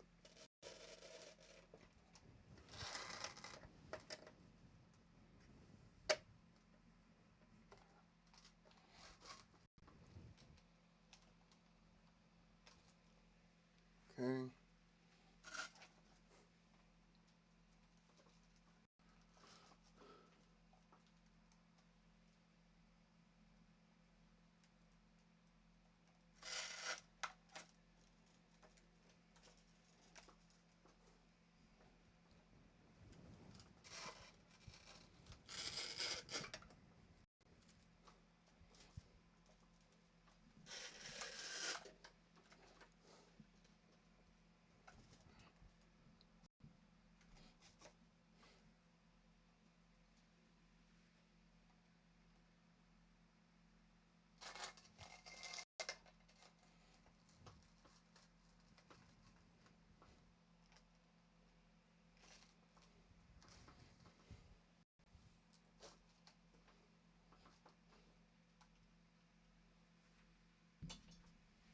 All right. Second loop complete. Third loop is just going to be to the MS-60B and back.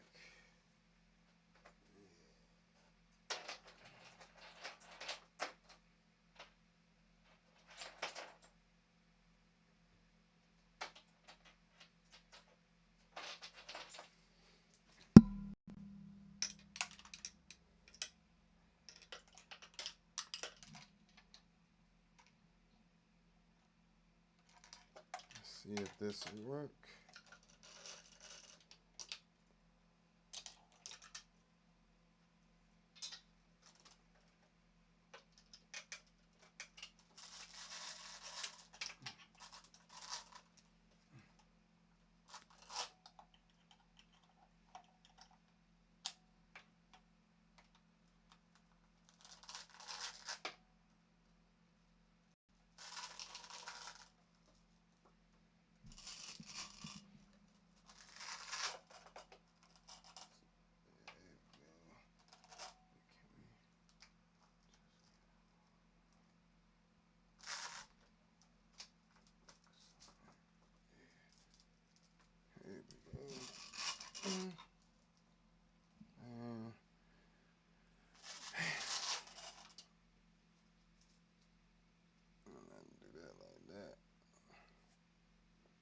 And I can get one pancake to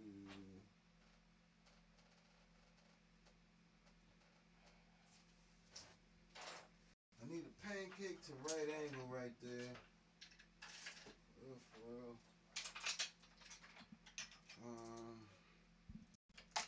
Those aren't gonna work.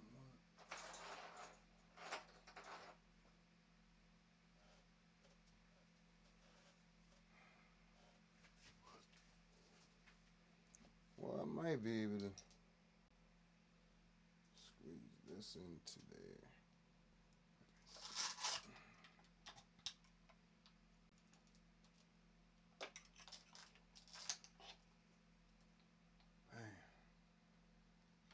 Maybe if you can curl that down like that.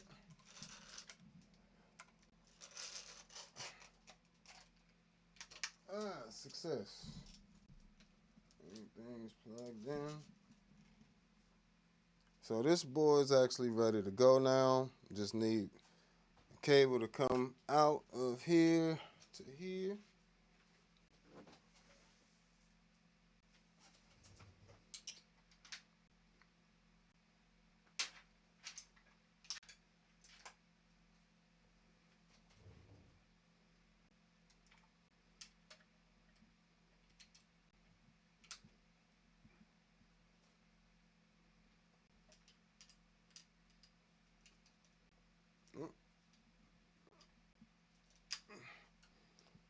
So just a little cable run from there to there. All right, sheesh. Now we over here. So we need short, short, short.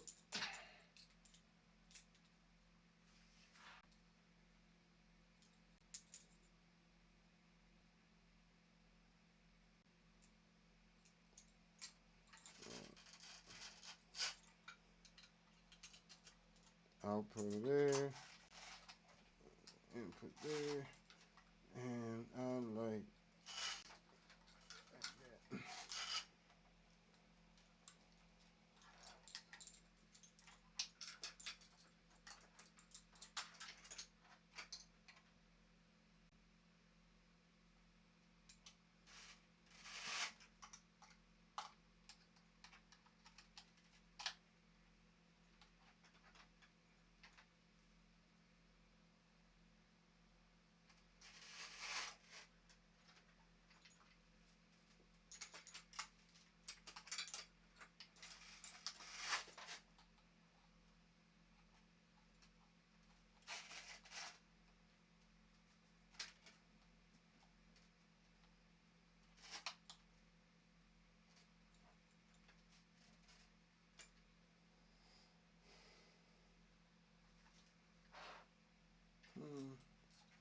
So filters hooked up there.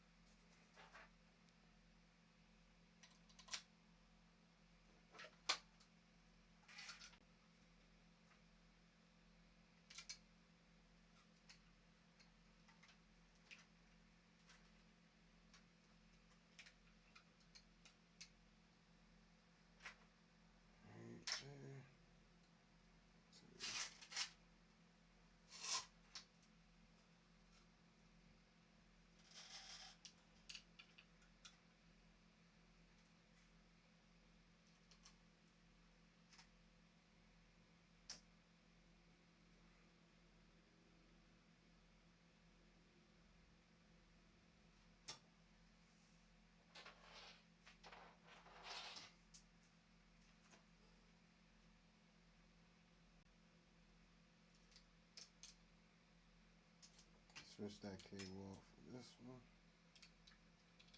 Yeah. Got a nice right angle there. And that doesn't have to be all crimped up.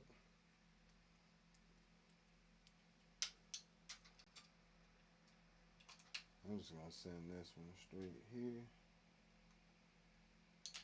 Let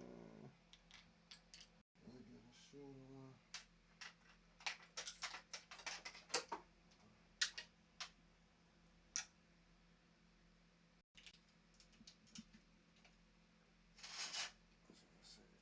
Like that, be right, like right there.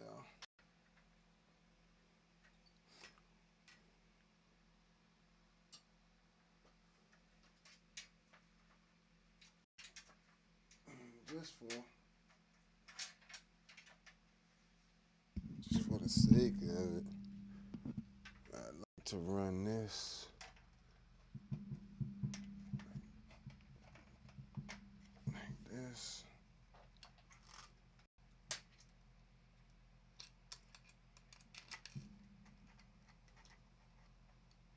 I can hide the rest of that cable right there.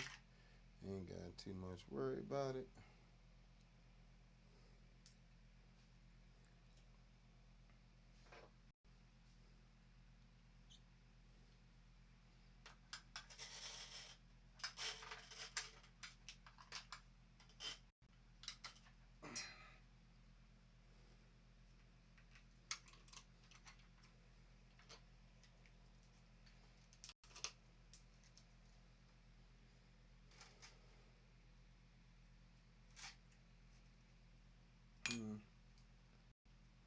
And you want to go from there to there.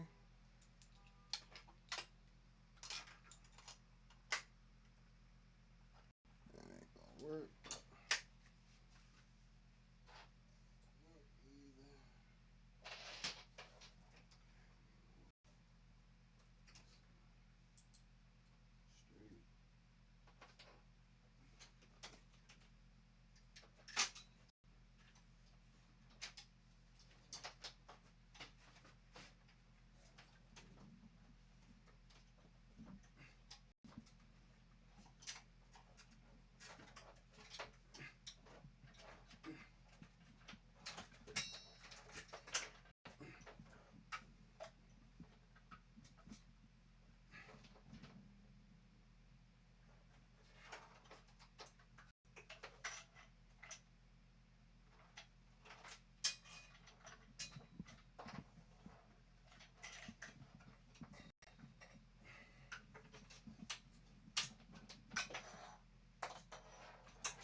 this might work.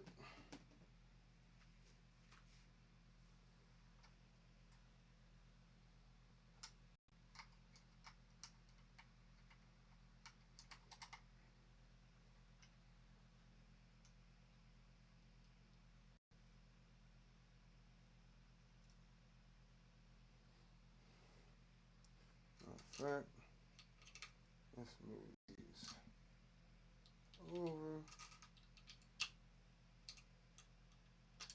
That'd be nice.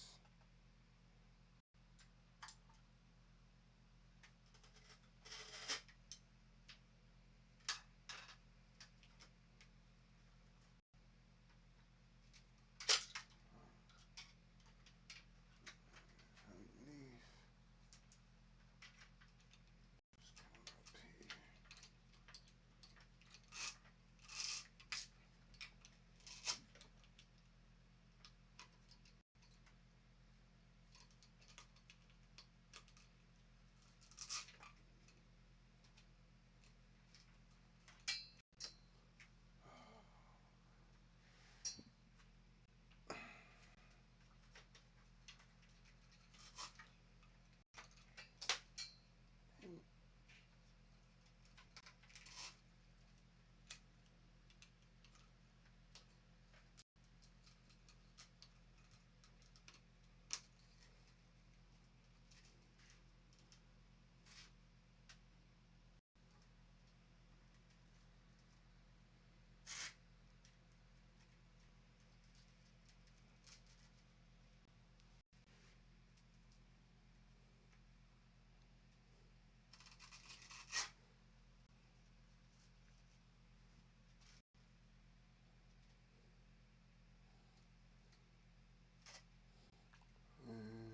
And leave this one free.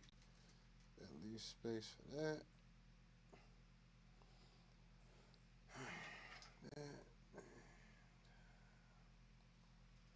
Actually, might want to run this inward.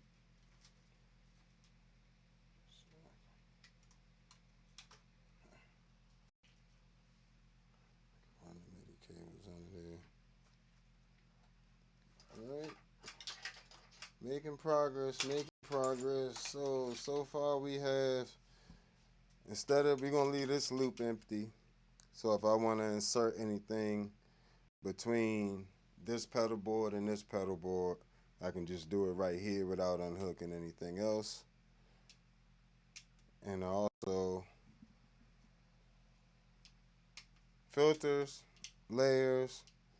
Then we're going to go out from the layers, from the mixer here. Well, effects loop switcher rather.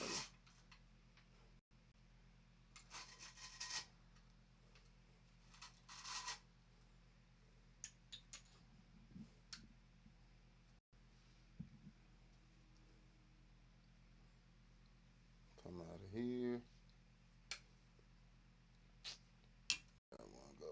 I'll probably just go down here because it'll look better.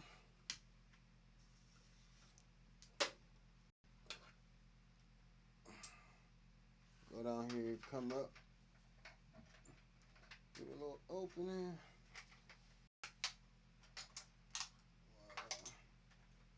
And I can stuff any of this extra in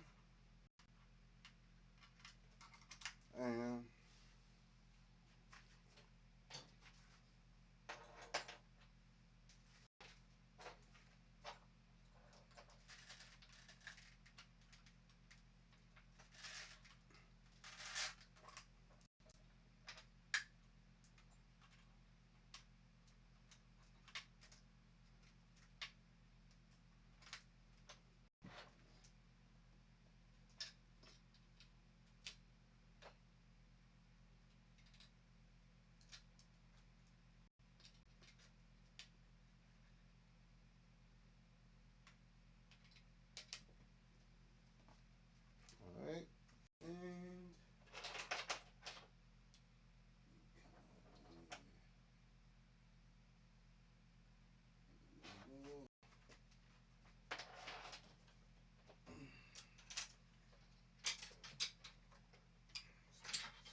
This is too long.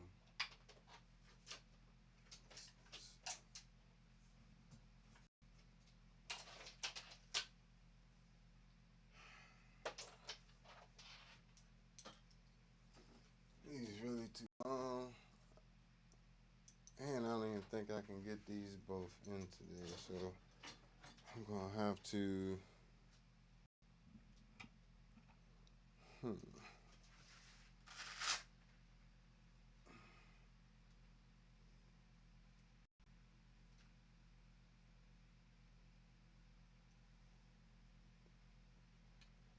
can't get two of these side by side in here. Okay,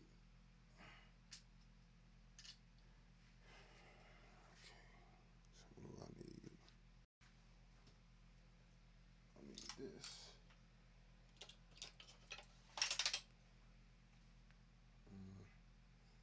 I have to swap it for a slightly longer one.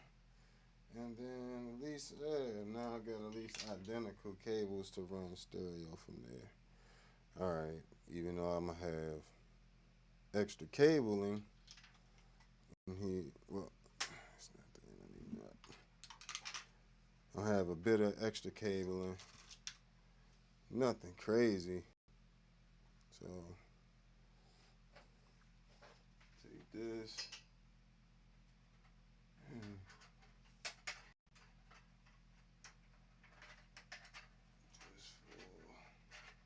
Purposes of being able to put it somewhere.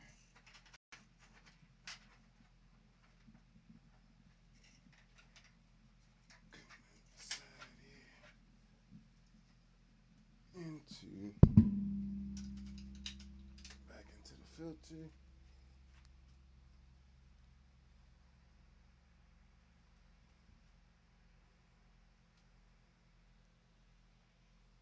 Whatever, that's fine.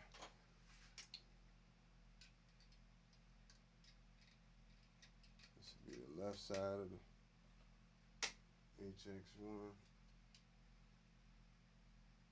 Trying to remember how I had these. It's closer. Well, no, I can't.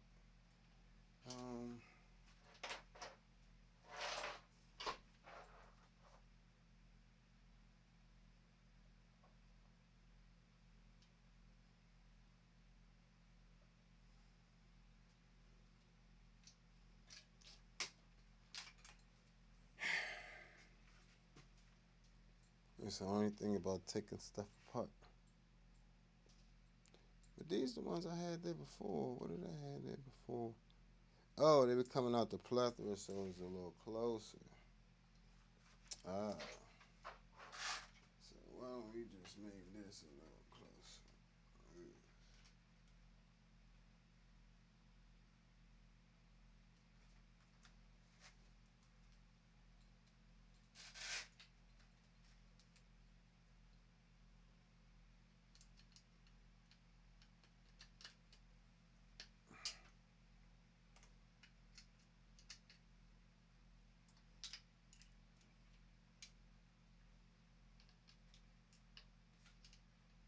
Nope. That ain't gonna work.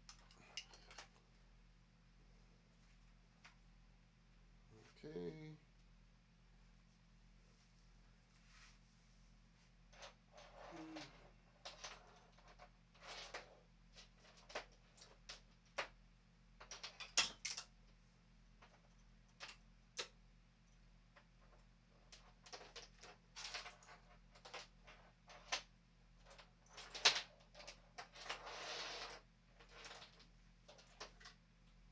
That's too long.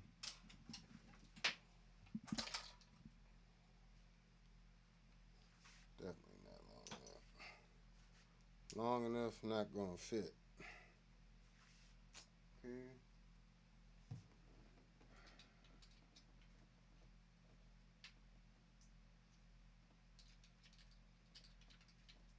Let me get one in there.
That's too long.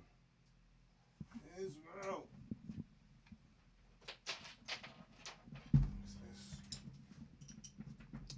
too long.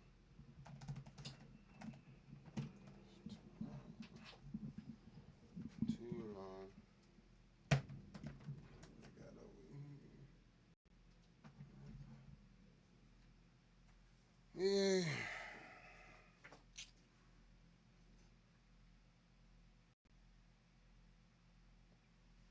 Yeah, I'll be back later on to actually play through the pedal board after I finish putting this together.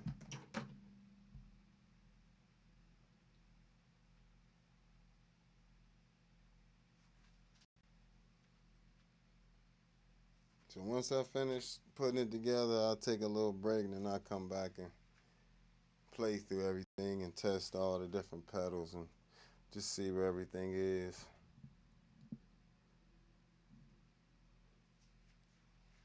Huh. Come on, don't make this difficult. Hey, this one needs fit before. Ain't gonna fit going all the way back that way.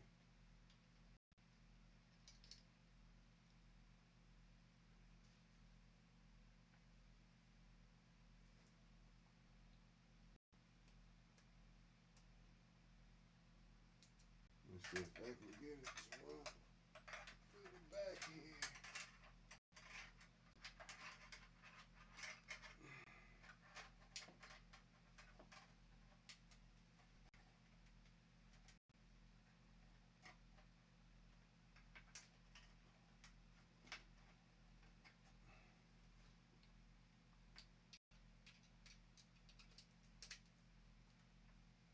Ah,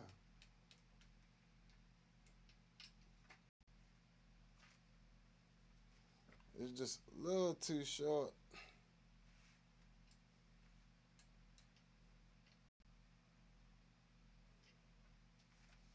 Man.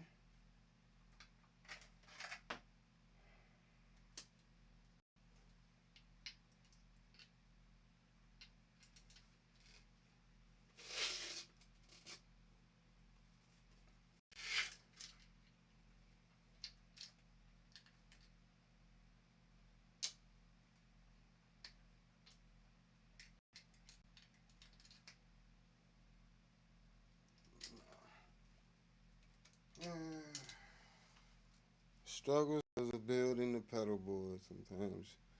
It's getting the right cable to the right area. I don't have any straight ones. Over there. I got that there. That's too long.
That's way too long. Sheesh.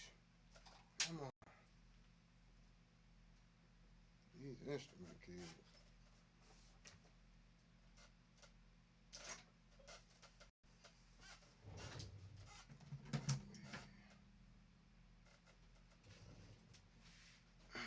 Can I sneak one in? Bam. All right. But I got.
We'll make that work for now.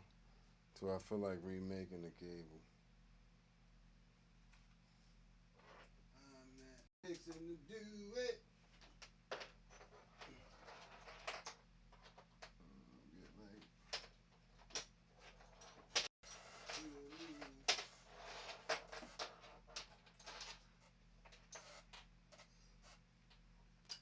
Listen to love.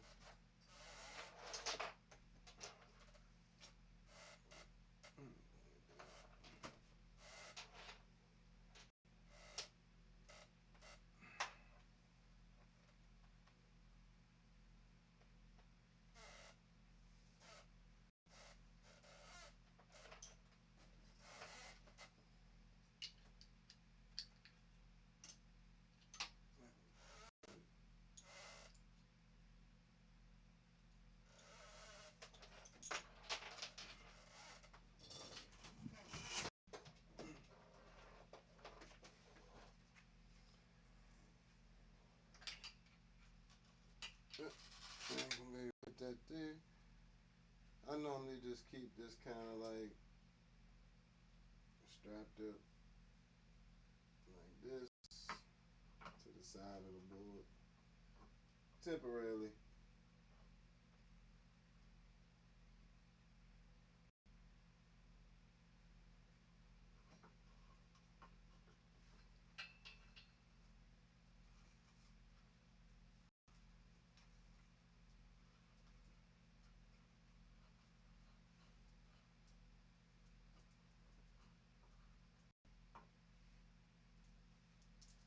And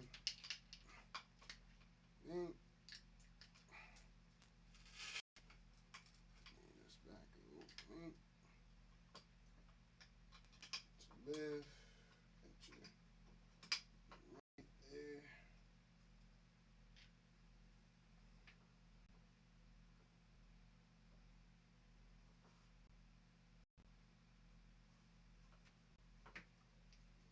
Tighten this a bit. Would be good.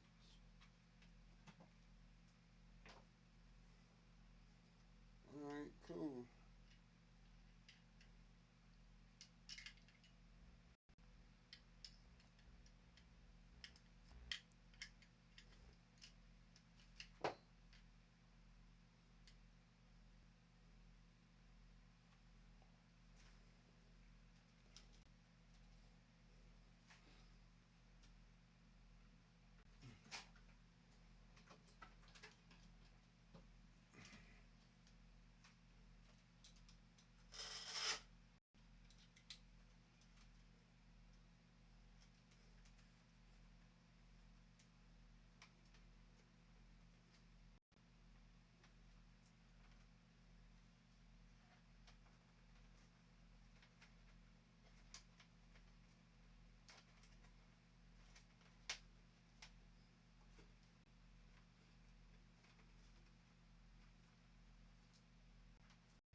All right. So, all right. So if I did everything correctly, we should be I should be able to just plug in the power and go from there. All right, let's see what we got.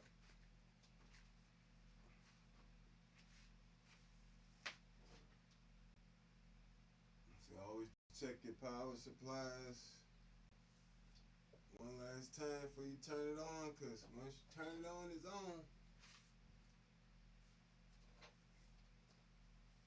All right.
And voila.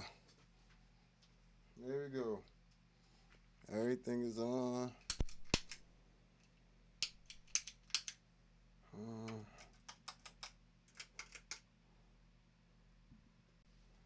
MIDI's not hooked up yet, but everything else is on, powered.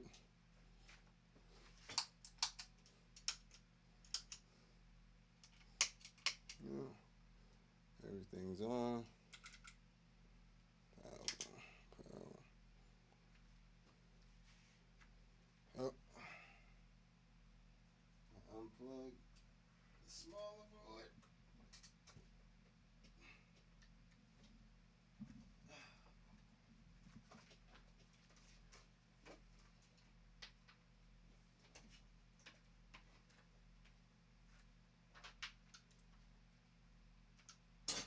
Alright, smaller board powered on.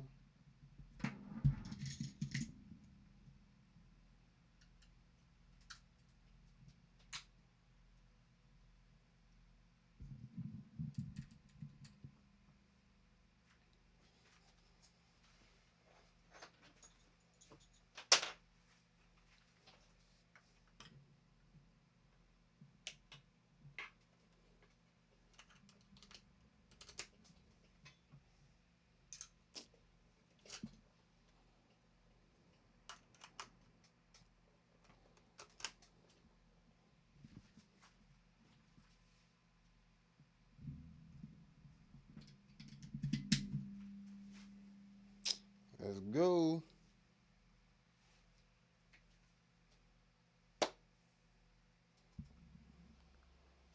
So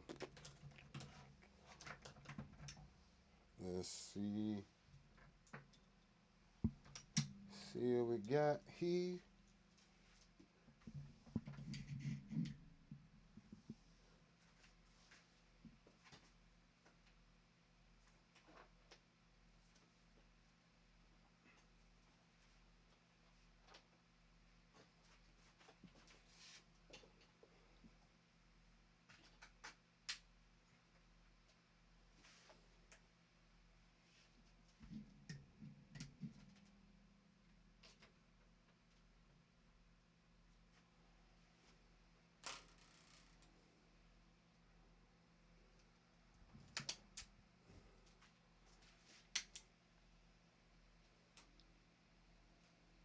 All right, let's see. Oh, that would be why.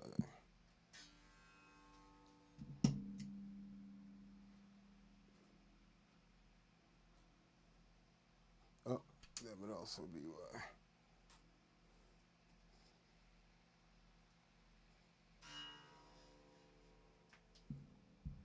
Right, let's see why we not getting nothing. Coming in here, this one's already rock solid, so not worry about this part. Coming out of here, should be skipping everything.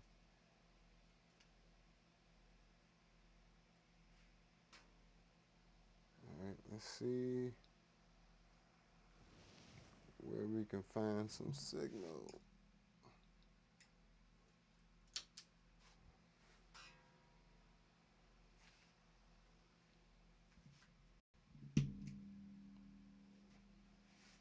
Oh, okay, so that's on this.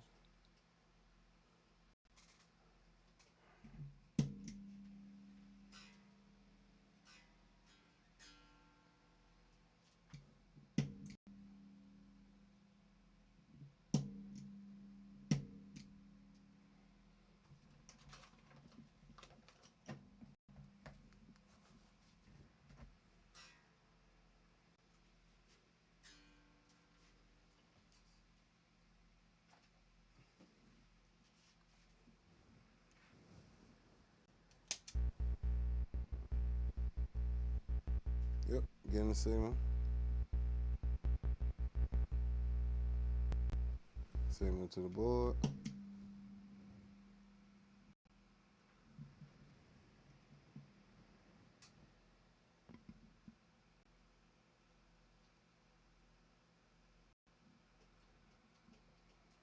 The signal out of here. That's strange.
Must not like that cable or something.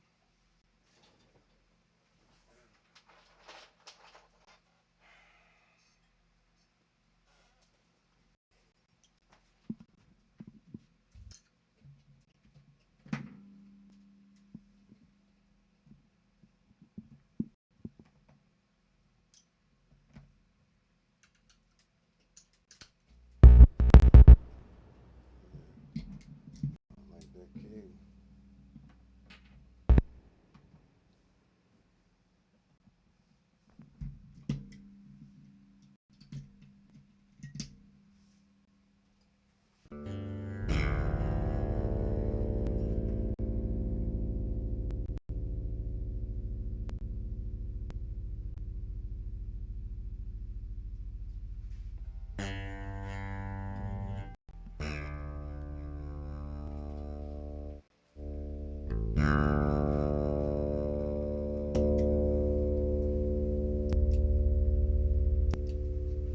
All right, so that's this part.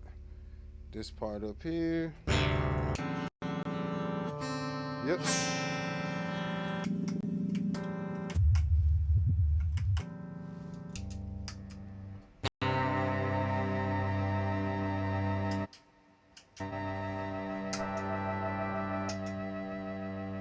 Yep.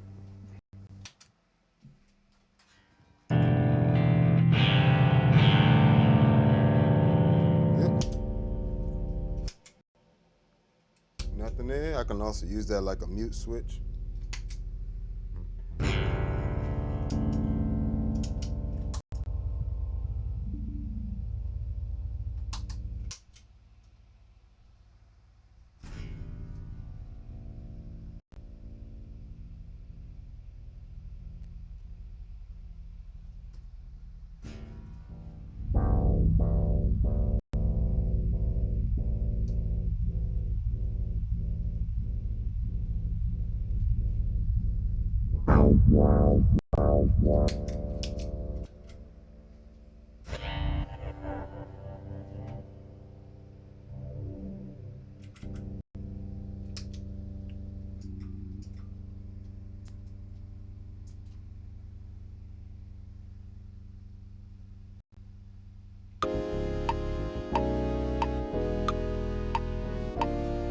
Yep, so everything's up and running.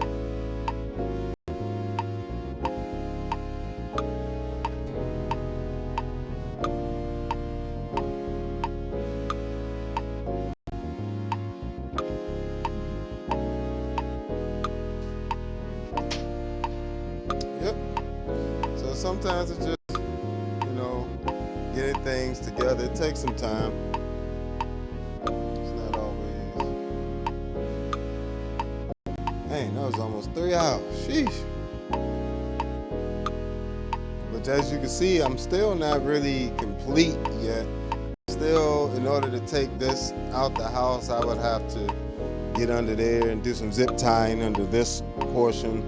That portion is pretty much fine. Like underneath, ain't too much really dangling down that I couldn't just stuff into the little compartment there. So all the pedals up and running. Everything's powered properly. So.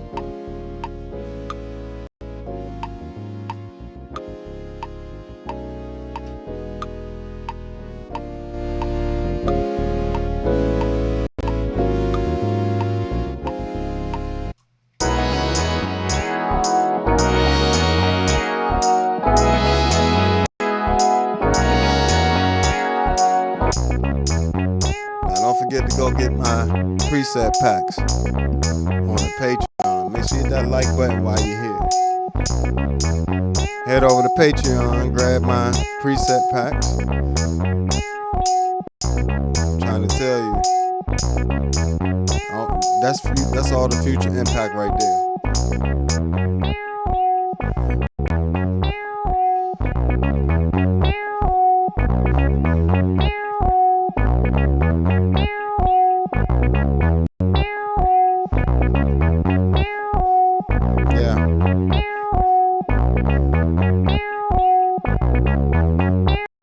All the venture sounds from the future impact.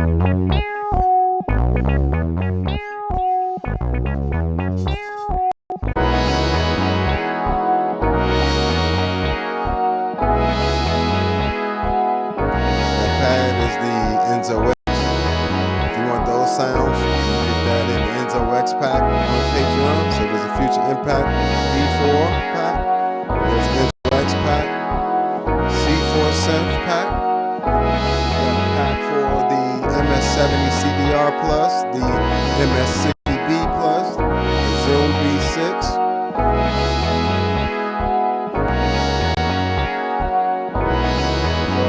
And we have 11 different preamp packs available for the ToneX One and the ToneX pedal and ToneX software. So if you want things like the SGT, the Color Box, the Aguilar AG, Gensler Magellan Pre, the WTDI, and more. Little Mark Bass, Shuttle, Gens Bench Shuttle 9, the Harkey TX 600. If you want all these different sounds, you can check them out on the Patreon, including all my synth sounds, the custom ones, and the ones you're listening to now. All right. So this has been another episode of All Bass Creations. I definitely appreciate you guys hanging out with me. Make sure you check out me on all social media at the Bass Negus. Check out my music at allbasscreations.bandcamp. Sign up for the Patreon. Make sure you subscribe, like, and share. I'll catch you guys next time. Peace.